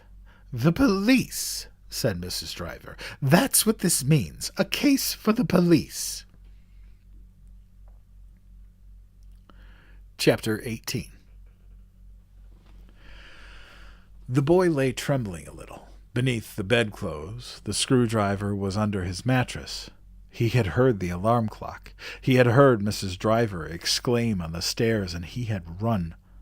The candle on the table beside his bed still smelt a little, and the wax must still be warm. He lay there waiting, but they did not come upstairs. After hours, it seemed, he heard the hall clock strike 1. All seemed quiet below, and at last he slipped out of bed and crept along the passage to the head of the stairway. There he sat for a while, shivering a little, and gazing downwards into the darkened hall. There was no sound but the steady tick of the clock, and occasionally that shuffle or whisper which might be the wind, but which, as he knew, was the sound of the house itself. The sigh of the tired floors and the ache of knotted wood. So quiet was that at last he found courage to move and to tiptoe down the staircase and along the kitchen passage. He listened a while outside the baize door. Arid at length, very gently, he pushed it open. The kitchen was silent and filled with grayish darkness. He felt, as Mrs. Driver had done, along the shelf for the matches, and he struck a light. He saw the gaping hole in the floor and the objects piled beside it, and, in the same flash, he saw a candle on the shelf. He lit it clumsily with trembling hands. Yes, there they lay, the contents of the little home higgledy-piggledy on the boards, and the tongs lay beside them. Mrs. Driver had carried away all she considered valuable and left the rubbish. And rubbish, it looked, thrown down like this: balls of wool, old potatoes, old pieces of dolls' furniture, matchboxes, cotton spools, crumpled squares of blotting paper. He knelt down.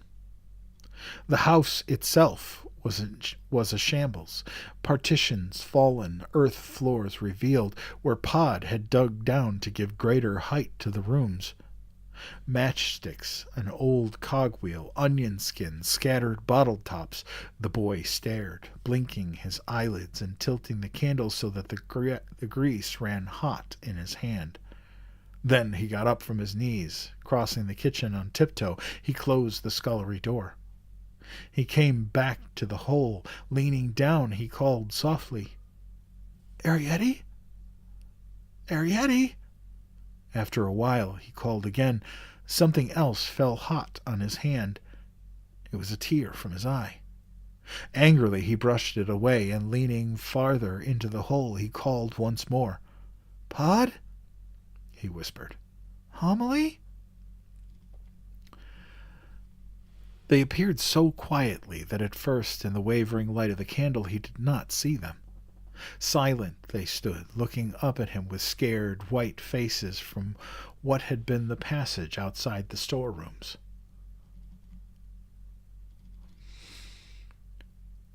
"Where have you been?" asked the boy. Pod cleared his throat. Up at the end of the passage, under the clock. I've got to get you out, said the boy. Where to? Asked Pod. I don't know. What about the attic? That ain't no good, said Pod. I heard them talking. They're going to get the police and a cat and the sanitary inspector and the rat catcher from the town hall at Leighton Buzzard.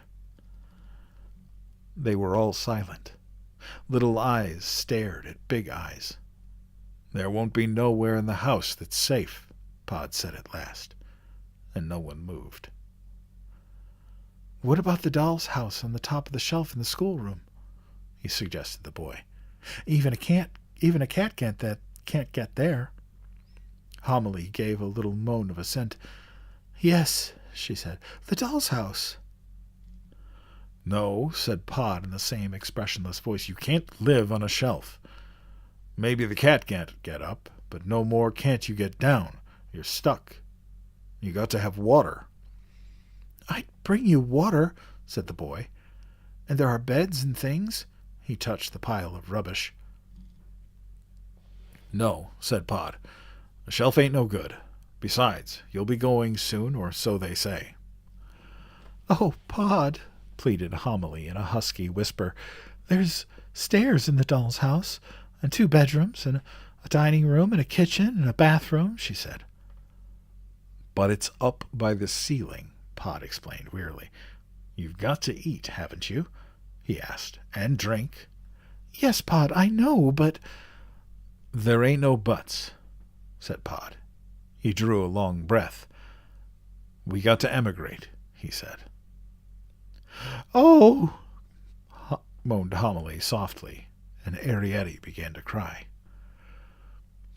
Now, don't take on, said Pod in a tired voice. Arrietty had covered her face with her hands, and her tears ran through her fingers. The boy, watching, saw them glisten in the candlelight. I'm not taking on, she gasped. I'm so happy. Happy. You mean, the boy said to Pod, but with one eye on Arrietty, You'll go to the Badgers set? He, too, felt a mounting excitement. Where else? Asked Pod. Oh, my goodness gracious, moaned Homily, and sat down on the broken matchbox chest of drawers. But you've got to go somewhere tonight, said the boy. You've got to go somewhere before tomorrow morning. Oh, my goodness gracious, moaned Homily again. He's right at that, said Pod. Can't cross them fields in the dark. Bad enough getting across them in daylight. I know, cried Arrietty, her face wet. Her wet face glistened in the candlelight.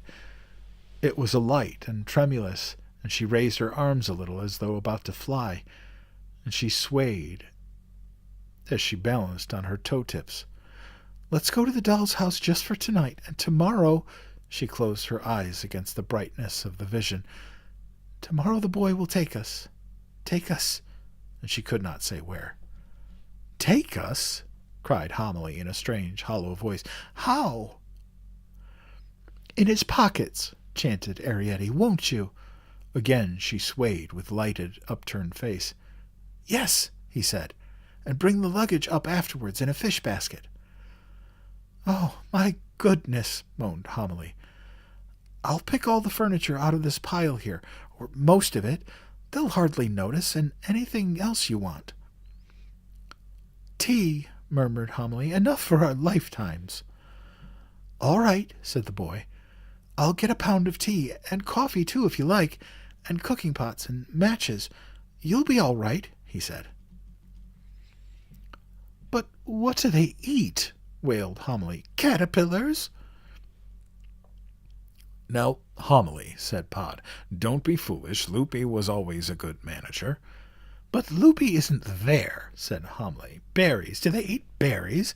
How do they cook? Out of doors? No, Homily, said Pod. We'll see all that when we get there. I couldn't light a fire of sticks, said Homily. Not in the wind. What if it rains? She asked. How do they cook in the rain? Now, Homily, began Pod. He was beginning to lose patience, but Homily pushed on. Could you get us a couple of tins of sardines to take, she asked the boy, and some salt, and some candles, and matches, and could you bring us the carpets from the doll's house? Yes, said the boy. I could, of course I could. Anything you want. All right, said Homily. She still looked wild, partly because some of her hair had rolled out of her curlers, but she seemed appeased. How are you going to get us upstairs, up to the schoolroom? The boy looked down at his pocketless nightshirt. I'll carry you, he said. How? Asked Homily. In your hands? Yes, said the boy. I'd rather die, said Homily. I'd rather stay right here and be eaten by the rat-catcher from the town hall at Leighton Buzzard. The boy looked round the kitchen. He seemed bewildered. Shall I carry you in the clothespin bag? He asked at last, seeing it hanging in its usual place on the handle of the scullery door. All right, said Homily. Take out the clothespins first. But she walked into it bravely enough when he laid it out on the floor. It was soft and floppy and made of woven raffia. When he picked it up, Homily shrieked and clung to Pod and Arrietty. Oh, she gasped as the bag swayed a little. Oh, I can't stop it. Put me out. Oh, oh. And clutching and slipping, they fell into a tangle at the bottom. Be quiet, Homily, can't you? Exclaimed Pod angrily, and held her tightly by the ankle. It was not easy to control her, as he was lying on his back with his face pushed forward in his chest and one leg held upright by the side of the bag somewhere above his head. Arrietty climbed up away from them, clinging to the knots of raffia, and looked out over the edge. Oh, I can't, cried Homily. Stop it, Pod! I'm dying! Tell him to put us down! Put us down, said Pod in his patient way, just for a moment. That's right, on the floor. And as once again the bag was placed beside the hole, they all ran out. Look here, said the boy unhappily to Homily. You've got to try.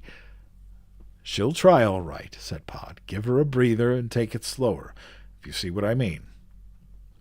All right, agreed the boy, but there isn't much time. Come on, he said nervously. Hop in. Listen, cried Pod sharply, and froze. The boy, looking down, saw their three upturned faces catching the light like pebbles they looked. Still and stony against the darkness within the hole. And then, in a flash, they were gone. The boards were empty, and the hole was bare. He leaned into it. Pod, he called in a frantic whisper. Homily, come back! And then he too became frozen, stopped and rigid above the hole. The scullery door creaked open behind him. It was Mrs. Driver. She stood there, silent this time in her nightdress. Turning, the boy stared up at her and said, Hello, uncertain after a moment. She did not smile, but something lightened in her eyes, a malicious gleam, a look of triumph. She carried a candle which shone upwards on her face, streaking it strangely with light and shadow. What are you doing down there? She asked. He stared at her, but he did not speak. Answer me, she said. And what are you doing with the clothespin bag? Still, he stared at her, almost stupidly. The clothespin bag? He repeated, and looked down as though surprised to see it in his hand. Nothing, he said. Was it you who put the watch in the hole? No, he said, staring up at her again. It was there already. Ah, she said and smiled. So you knew it was there? No, he said. I mean, yes. Do you know what you are? asked Mrs. Driver, watching him closely. You are a sneaking, thieving, noxious little drivet of no good. His face quivered. Why? He asked. You know why. You are a wicked, black-hearted, fribbling little pickpocket. That's what you are, and so are they. The nasty little crafty, scampy, scurvy, squeaky little... No, they're not, he put in quickly. And you're in league with them. She came across to him, and taking him by the upper arm, she jerked him to his feet. You know what they do with thieves? She asked. No, he said. They lock them up. That's what they do with thieves, and that's what's going to happen to you. I'm not a thief, cried the boy, his lips trembling. I am a borrower.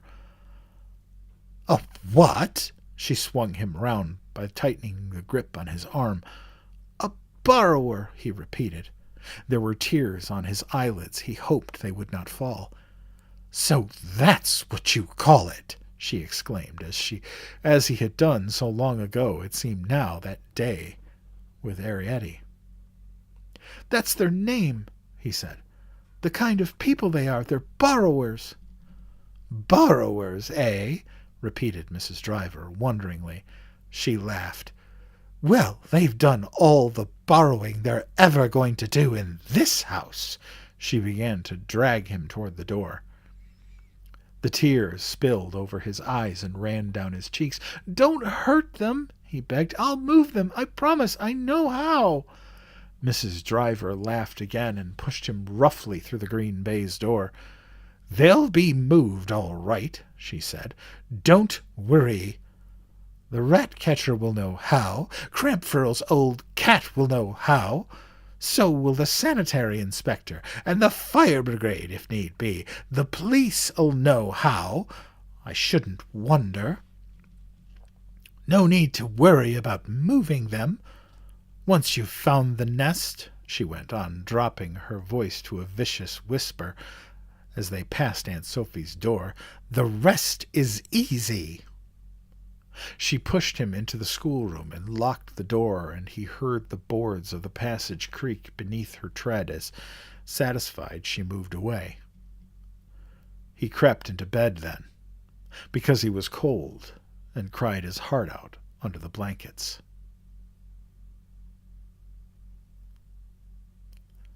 Chapter 19. Butternut squash, thank you. I appreciate that. Chapter 19. And that, said Mrs. May, laying down her crochet hook, is really the end. Kate stared at her. Oh, it can't be, she gasped. Oh, please, please. The last square, said Mrs. May, smoothing it out on her knee. The 150th. Now we can sew them together. Oh, said Kate, breathing again. The quilt. I thought you meant the story.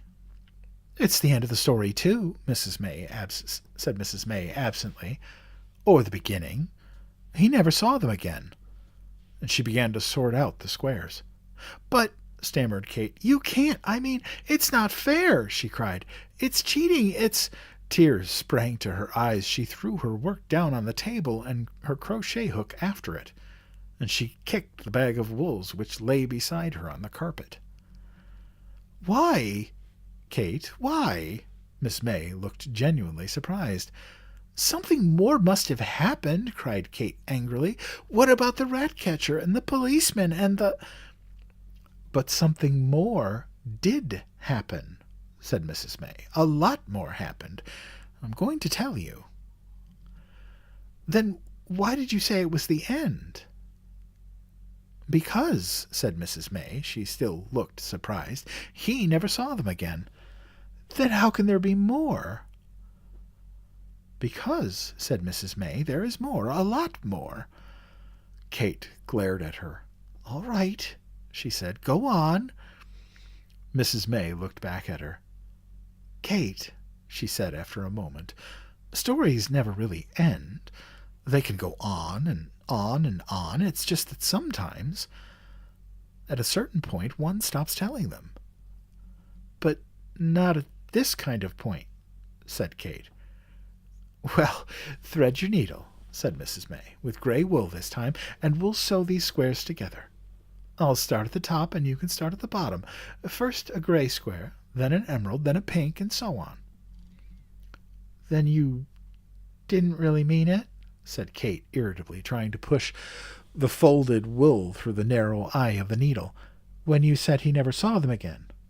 "But I did mean it," said Mrs. May. "I'm telling you just what happened.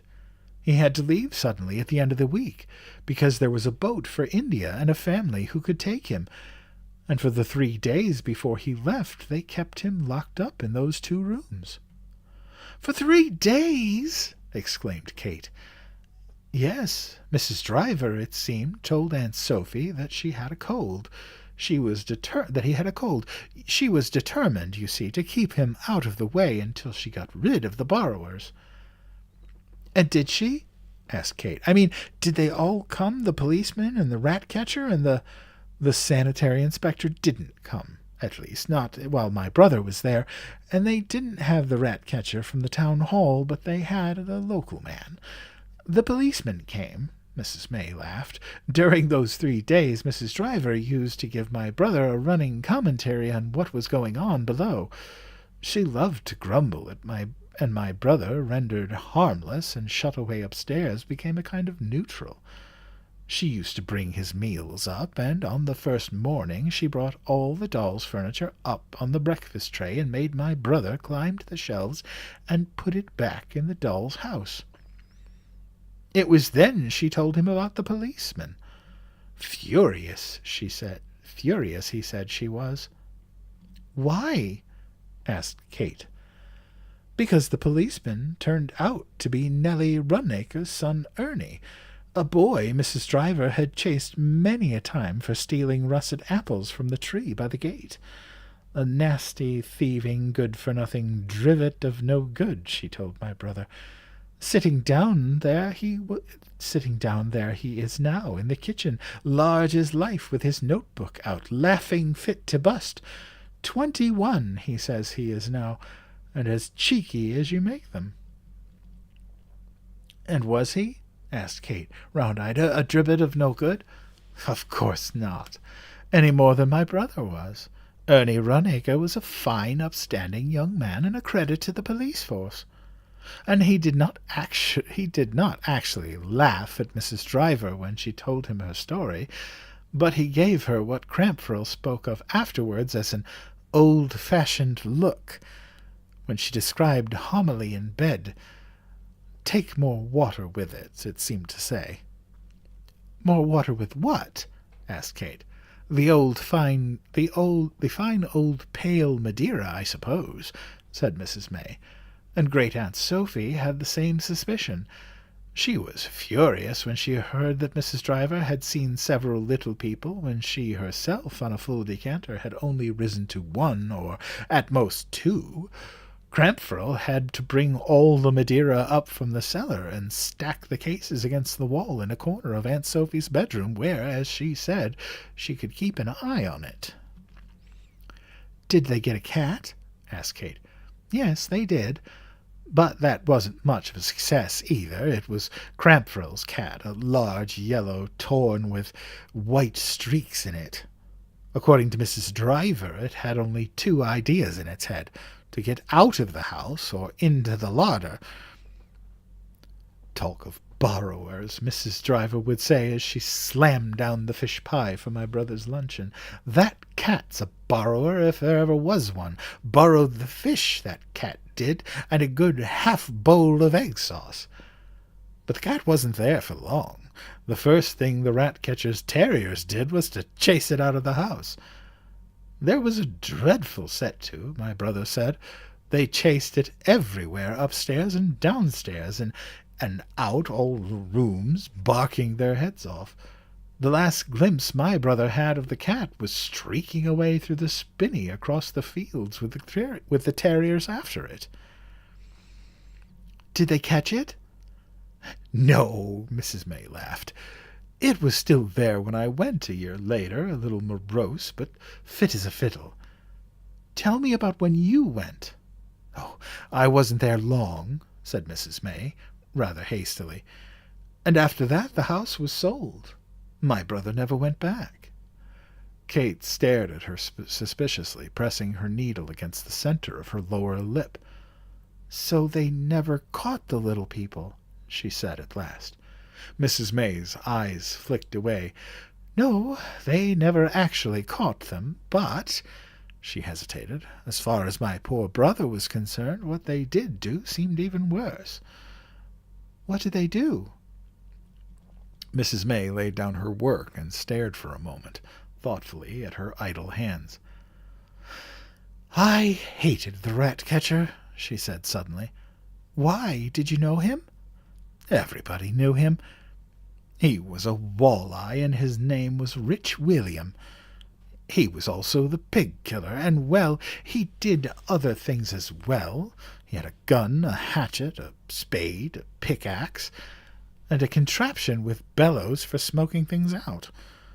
I don't know what the smoke was exactly, poison fumes of some kind, which he made himself from herbs and chemicals.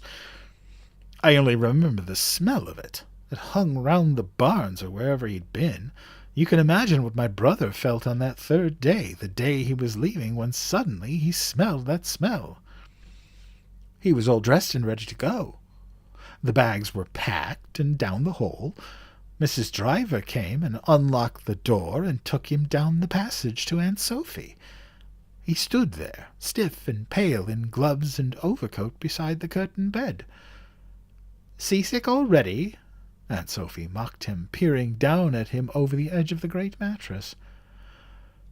"No," he said, "it's that smell."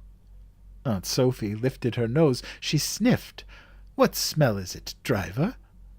"It's the rat-catcher, my lady," explained Mrs. Driver, reddening, "down in the kitchen." "What?" exclaimed Aunt Sophie. "Are you smoking them out?" She began to laugh. Oh, dear," she gasped. "But if you don't like them, Driver, the remedy's simple." "What is that, my lady?" asked Mrs. Driver coldly, but her chins were red. Helpless with mirth, Aunt Sophie waved a ringed hand toward her. Her eyes were screwed up, and her shoulders were shaking. "Keep the bottle corked," she managed at last, and motioned them weakly away. They heard her laughing as they went on down the stairs. "She don't believe in them, Mrs. Driver," muttered Mrs. Driver, and she tightened her grip on my brother's arm. "More fool of her. She'll change her tune like enough when I take them up afterwards, laid out in sizes on a clean piece of newspaper." And she dragged him roughly across the hall. The clock had been moved, exposing the wainscot, and, as my brother saw at once, the hole had been blocked and sealed. The front door was open as usual, and the sunshine steamed in. The bags stood there beside the fibre mat, cooking a little in the golden warmth. The fruit trees beyond the bank had shed their petals and were lit with tender green, transparent in the sunlight. "Plenty of time," said Mrs. Driver, glancing up at the clock. "The cab's not due till 3:30. "The clock stopped," said my brother. Mrs. Driver turned. She was wearing her hat and her best black coat, ready to take him to the station. She looked strange and tight and chapel-going, not a bit like Driver. "So it has," she said. Her jaw dropped and her cheeks became heavy and pendulous. "It's moving it," she decided after a moment. "It'll be all right," she went on. "Once we get it back, Mr. Frith comes on Monday," and she dragged again at his arm above the elbow. "Where are we going?" he asked, holding back. "Along to the kitchen. We've got a good 10 minutes. Don't you want to see them caught?" "No," he said, "no," and pulled away from her. Mrs. Driver stared at him, smiling a little. "I do," she said. "I'd like to see them close. He puffs this stuff in and they come running out. At least that's how it works with rats. But first, he says, you block it up, all the exits." And her eyes followed his hold to below the wainscot. "How did they find it?" the boy asked. Puttied it looked, with the square of brown paper pasted on crooked. Rich William found it. That's his job." They could unstick that," said the boy after a moment. Mrs. Driver laughed. "Oh, no, they couldn't. Cemented, that is. A great block of it right inside, with a sheet of iron across it from the front that the old stove in the outhouse. He and Crampfurl had to have the morning room floor up to get at it. All Tuesday they was working, up till tea time. We aren't going to have no more capers of that kind. Not under the clock. Once you get that clock back, it can't be moved again in a hurry. Not if you wanted to keep time. It can't. See where it stood, where the floor's washed away like? It was then that my brother saw for the first time that raised platform of unscrubbed stone. "Come on now," said Mrs. Driver, and took him by the arm. "We'll hear the cab from the kitchen." But the kitchen, as she dragged him past the baize door, seemed a babel of sound. No approaching cab could be heard there. What with yelps and barks and stampings and excited voices. "Steady, steady, steady, steady," Crampfurl was saying on one loud note, as he held back the rat-catcher's terriers, which shrilled and panted on the leash. The policeman was there, Nellie Runacre's son Ernie. He had come out of interest and stood back from the others a little, in the view of his calling, with a cup of tea in his hand and his helmet pushed off his forehead. But his face was pink with boyish excitement, and he stirred the teaspoon round and round. "Seeing's believing," he said cheerfully to Mrs. Driver when he saw her come in at the door. A boy from the village was there with a ferret. It kept sort of pouring out of his pocket, my brother said, and the boy kept pushing it back. Rich William himself was crouched on the floor by the hole. He had lighted something beneath a piece of sacking, and the stench of it, smouldering, eddied about the room. He was working the bellows now with infinite care, stooping over them, rapt and tense. My brother stood there as though in a dream. Perhaps it was a dream, he said to me later, much later, after we were all grown up. He gazed round the kitchen. He saw the sunlit fruit trees through the window and a bough of the cherry tree which stood upon the bank. He saw the empty teacups on the table, with spoons stuck in them and one without a saucer. He saw, propped against the wall close beside the baize door, the rat-catcher's belongings, a frayed coat patched with leather, a bundle of rabbit snares, 2 sacks, a spade, a gun, and a pickaxe. "Stand by now," Rich Williams was saying. There was a rising note of excitement in his voice, but he did not turn his head. "Stand by, ready now to slip the dogs." Mrs. Driver let go my brother's arm and moved toward the hole. "Keep back," said the rat-catcher without turning. "Give us room," and Mrs. Driver backed nervously toward the table. She put a chair beside it and half raised one knee, but lowered it again when she caught Ernie Runacre's mocking glance. "All right, Ma," he said, cocking one eyebrow. "We'll give you a leg up when the time comes." And Mrs. Driver threw him a furious look. She snatched up the 3 cups from the table and stumped away with them angrily into the scullery. Seemingless smutch of something or other, my brother heard her mutter as she brushed past him, and at those words suddenly my brother came to life. He threw a quick glance about the kitchen. The men were absorbed. All eyes were on the rat-catcher, except those of the village boy who was getting out his ferret. Stealthily my brother drew off his gloves and began to move backwards, slowly toward the green baize door. As he moved, gently stuffing his gloves into his pocket, he kept his eyes on the group around the hole. He paused a moment beside the rat-catcher's tools and stretched out a weary, groping hand. His fingers closed at last on a wooden handle. Smooth it was and worn with wear. He glanced down quickly to make sure he was, as he hoped, the pickaxe. He leaned back a little and pushed, almost imperceptibly, against the door with his shoulders. It opened sweetly in its silent way. Not one of the men had looked up. "Steady now," the rat-catcher was saying, stooping closely over the bellows. "It takes a moment like to go right through. There ain't much ventilation, not under a floor." My brother slid through the barely opened door, and it sighed behind him, closing out the noise. He took a few steps on tiptoe down the dark kitchen passage, and then he ran.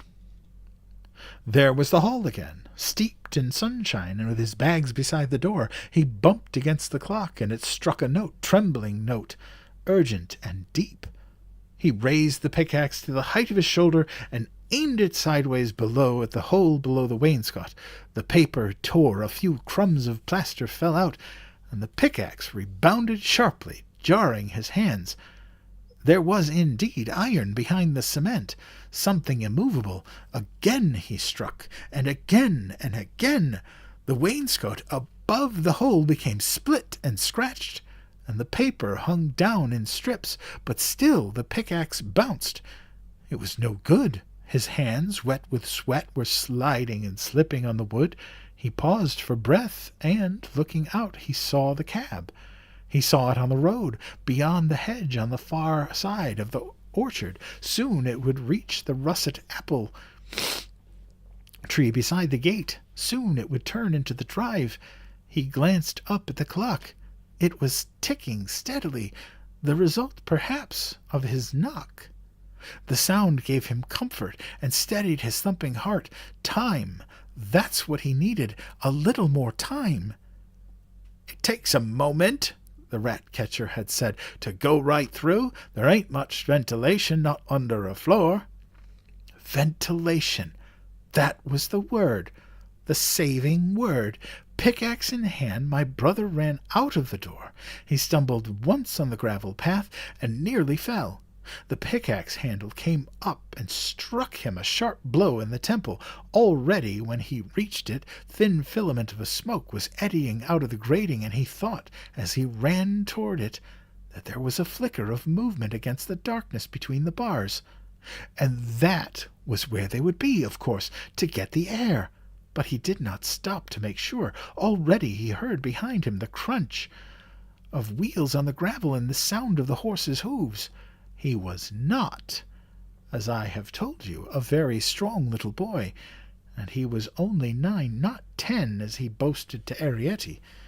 But with 2 great blows in the brickwork, he dislodged one end of the grating. It fell down sideways, slightly on a slant, hanging, it seemed, by one nail. Then he clambered up the bank, threw the pickaxe with all his might into the long grass beyond the cherry tree. He remembered thinking as he stumbled back, sweaty and breathless, toward the cab, how that, too, the loss of the pickaxe, would cause its own kind of trouble later. Chapter 20. So, let me just ask you guys. So there's still 94 of you here. And we are at 95% of the book. Should we just finish it? What say you? Tell me yes or no.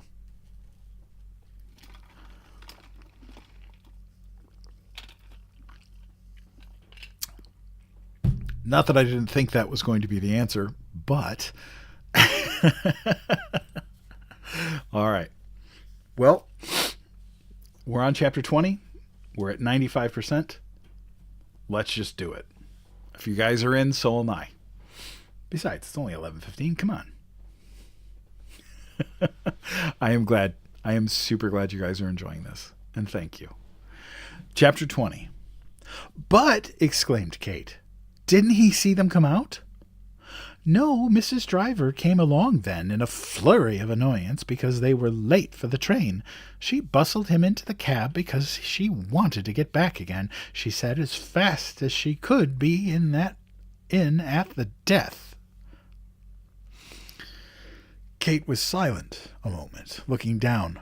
"So that is the end," she said at last. "Yes," said Mrs. May. "It could be. Or the beginning."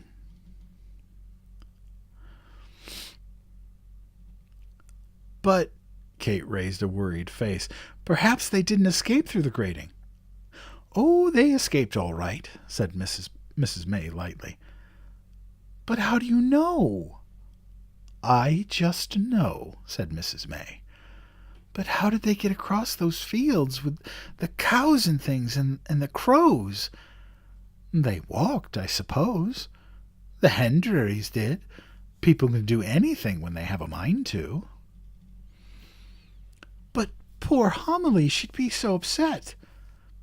"Yes, she was upset," said Mrs. May. "And how would they know the way?" "By the gas pipe," said Mrs. May. "There's a kind of ridge all along through the spinney and across the fields. You see, when men dig a trench and put a pipe in it, all the earth they've dug out doesn't quite fit when they put it back. The ground looks different." "But poor Homily, she didn't have her tea or her furniture or her carpets or anything. Do you suppose they took anything?" "Oh, people always grab something," said Mrs. May shortly. "The oddest things sometimes. If you've read about shipwrecks," she spoke hurriedly as though she were tired of the subject, "do be careful, child. Not grey next to pink. You'll have to unpick it." "But," went on Kate in a despairing voice as she picked up the scissors, "Homily would hate to arrive there all poor and destitute in front of Loopy." "Destitute," said Mrs. May patiently. "And Loopy wasn't there, remember. Loopy never came back, and you know what Homily would do. Can't you see her? She'd be in her element. She would tie on her apron at once and cry, 'These poor silly men!' And she'd bustle and fuss and cook and clean and make them wipe their feet when they came in." "On what?" asked Kate. "On a piece of moss, of course, laid down out the door." "Were they all boys?" Kate asked after a moment. "Yes, harpsichords and clocks. They'd spoil Arrietty dreadfully." "What did they eat? Did they eat caterpillars, do you think?" "Oh, goodness, child, of course they didn't. They had a wonderful life, all that Arrietty had ever dreamed of. They could live well. Badger's sets are almost like villages, full of passages and chambers and storehouses. They could gather hazelnuts and beechnuts and chestnuts. They could gather corn, which they could store and grind into flour just as humans do. It was all there for them. They didn't have to plant it. They had honey. They could make elderflower tea and lime tea. They had hips and haws and blackberries and sloes and wild strawberries. The boys could fish in the stream, and a minnow to them would be as big as a mackerel is to you. They had birds' eggs, any amount of them, for custards and cakes and omelettes. You see, they would know where to look for things. And they had greens and salads, of course. Think of salads made of those tender shoots of young hawthorn, bread and cheese we used to call it, with sorrel and dandelion, and a sprinkling of thyme and wild garlic. Homily was a good cook, remember. It wasn't for nothing that the clocks had lived under the kitchen." "But the danger," cried Kate, "the weasels and the crows and the stoats and all those things." "Yes," agreed Mrs. May. "Of course there was danger. There's danger everywhere, but no more for them than for many human beings. At least they didn't have wars. And what about the early settlers in America, and those people who farm in the middle of the big game country in Africa, and on the edge of the jungles in India? They get to know the habits of animals. Few animals kill for the sake of killing. Even rabbits know when a fox isn't hunting. They will run quite near him when he's full fed, lazing in the sun. These were boys, remember. They would learn to hunt for the pot and how to protect themselves. I don't suppose Arrietty and Homily would wander far afield. Arrietty would, said Kate. Yes, agreed Mrs. May, laughing. I suppose Arrietty might. So they'd have meat, said Kate. Yes, sometimes. But borrowers are borrowers, not killers, I think, said Mrs. May. If a stoat, say, killed a partridge, they would borrow a leg. And if a fox killed a rabbit, they'd use the fur. Yes, for rugs and things. Supposing, said Kate, when they had little roast, they skinned haws and baked them, would they taste like brown potatoes? Perhaps, said Mrs. May. But they couldn't cook in the Badger's set. I suppose they cooked out of doors. How would they keep warm then in the winter? Do you know what I think? Said Mrs. May. She laid down her work and leaned forward a little. I think that they didn't live in the Badger's set at all. I think they used it, with all its passages and storerooms, as the great honeycomb of an entrance hall. None but they would know the secret way through the tunnels which led to their last home. Borrowers love passages, and they love gates, and they love to live a long way from their own front doors. Where would they live, then? I was wondering, said Mrs. May, about the gas pipe. Oh, yes, cried Kate. I see what you mean. The soil's all soft and sandy up there. I think they'd go right through the Badger's set and dig out a circular chamber, level with the gas pipe, and off this chamber, all around it, there'd be little rooms like cabins, and I think, said Mrs. May, that they'd bore 3 little pinholes in the gas pipe. One would be so tiny that you could hardly see it, and that one would always be a light. The other 2 would have stoppers in them, which, when they wanted to light the gas, they would pull out. They would light the bigger ones from the small burner. That's where they'd cook, and they would give them light. But would they be so clever? But they are clever, Mrs. May assured her. Very clever, much too clever to live near a gas pipe and not use it. They're borrowers, remember. But they'd want a little air hole. Oh, said Mrs. May quickly, they did have one. How do you know? Asked Kate. Because once, when I was up there, I smelled hot pot. Oh, cried Kate excitedly. She twisted round and knelt up on the hassock.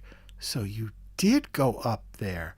So that's how you know. You saw them too. No, said Mrs. May, drawing back a little in her chair. I never saw them. Never.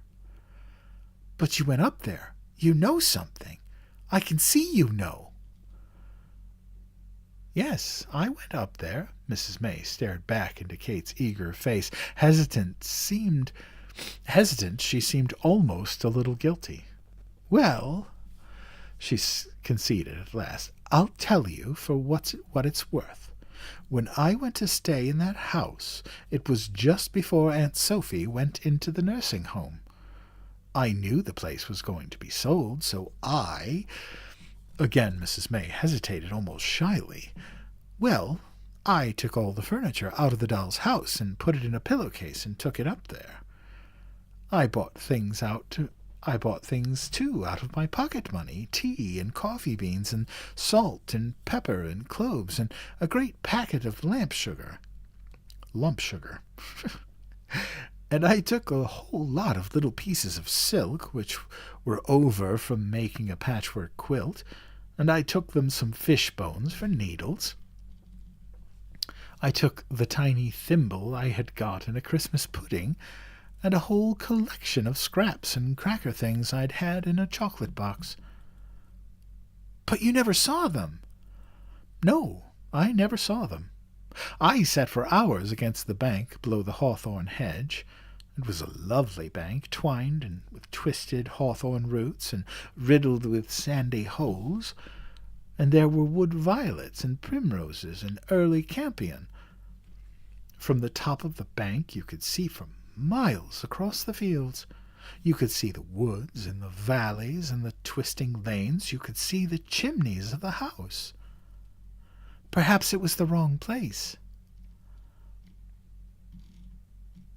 I don't think so.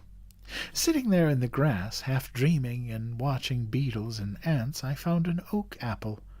It was smooth and polished and dry, and there was a hole bored in one side of it, and a slice off the top. "The teapot!" exclaimed Kate. "I think so. I looked everywhere, but when I couldn't find the quill spout, I called then, down all the holes, as my brother had done. But no one answered. Next day, when I went up there, the pillowcase had gone." "And everything in it?" "Yes, everything. I searched the ground for yards around in case there might be a scrap of silk or coffee bean, but there was nothing. Of course somebody passing might have picked it up and carried it away. That was the day," said Mrs. May, smiling, "that I smelled the hot pot." "And which was the day," asked Kate, "that you found Ariette's diary?" Mrs. May laid down her work. "Kate," she began in a startled voice, and then, uncertainly, she smiled. "What makes you say that?" Her cheeks had become quite pink. "I guessed," said Kate. "I knew there was something you wouldn't tell me, like reading somebody else's diary." "It wasn't the diary," said Mrs. May hastily, but her cheeks had become even pinker. "It was the book called Memoranda, the book with blank pages. That's where she'd written it.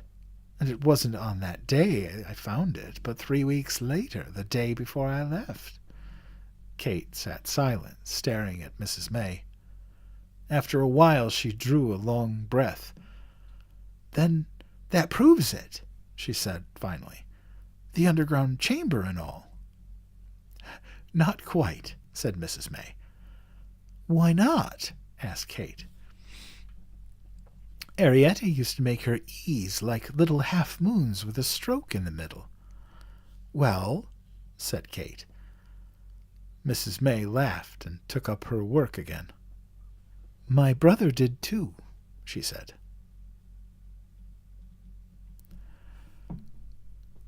And that's it. Thank you, guys, for sticking with me. That was wonderful.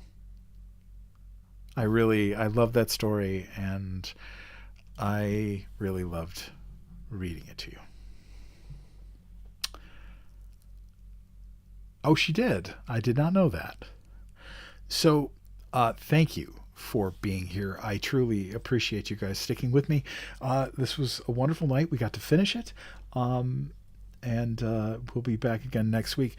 Again, to let you guys know, I do these lives every Sunday night at 9 p.m. Eastern Standard Time. Usually go for about 2 hours. I will be back live again on Wednesday. I'm to think about it. My brain is just... I'll be back live again on Wednesday at 9 p.m. Eastern Standard Time for Storytime with Undead Papa. We'll be finishing up The Wendigo by Algernon Blackwood, which we started last week. Also, just a reminder, I am now offering subscriptions. If you go to my channel, there's a subscription link. It is $2.99 a month. There's stickers, and there will be some different things that I can offer there, like polls and other subscriber videos to pick out the next book that we read, and other things like that. I will also be offering some merch and stuff, and there'll be stickers. Hey Tessa, I'm so glad you're here. But again, it's $2.99 a month. It's not. I went with the lowest tier I could, and really, what it is to help me keep the lights on. As I have told you before, I am still unemployed after 7 months, and it's getting a little crazy. But if you can subscribe, wonderful. If you cannot, that is also fine. I appreciate you either way. So I will see you again Wednesday if you come in for Wednesday's live, and next Sunday where we will start Mrs. Frisbee and the Rats of Nim. Thank you all for being here. I truly, truly appreciate each and every one of you. And as I always say, please be kind to each other. It's more important now than it's ever been in my entire life. And be kind to yourself, because kindness matters. And so do you. I love you all. I'll see you soon.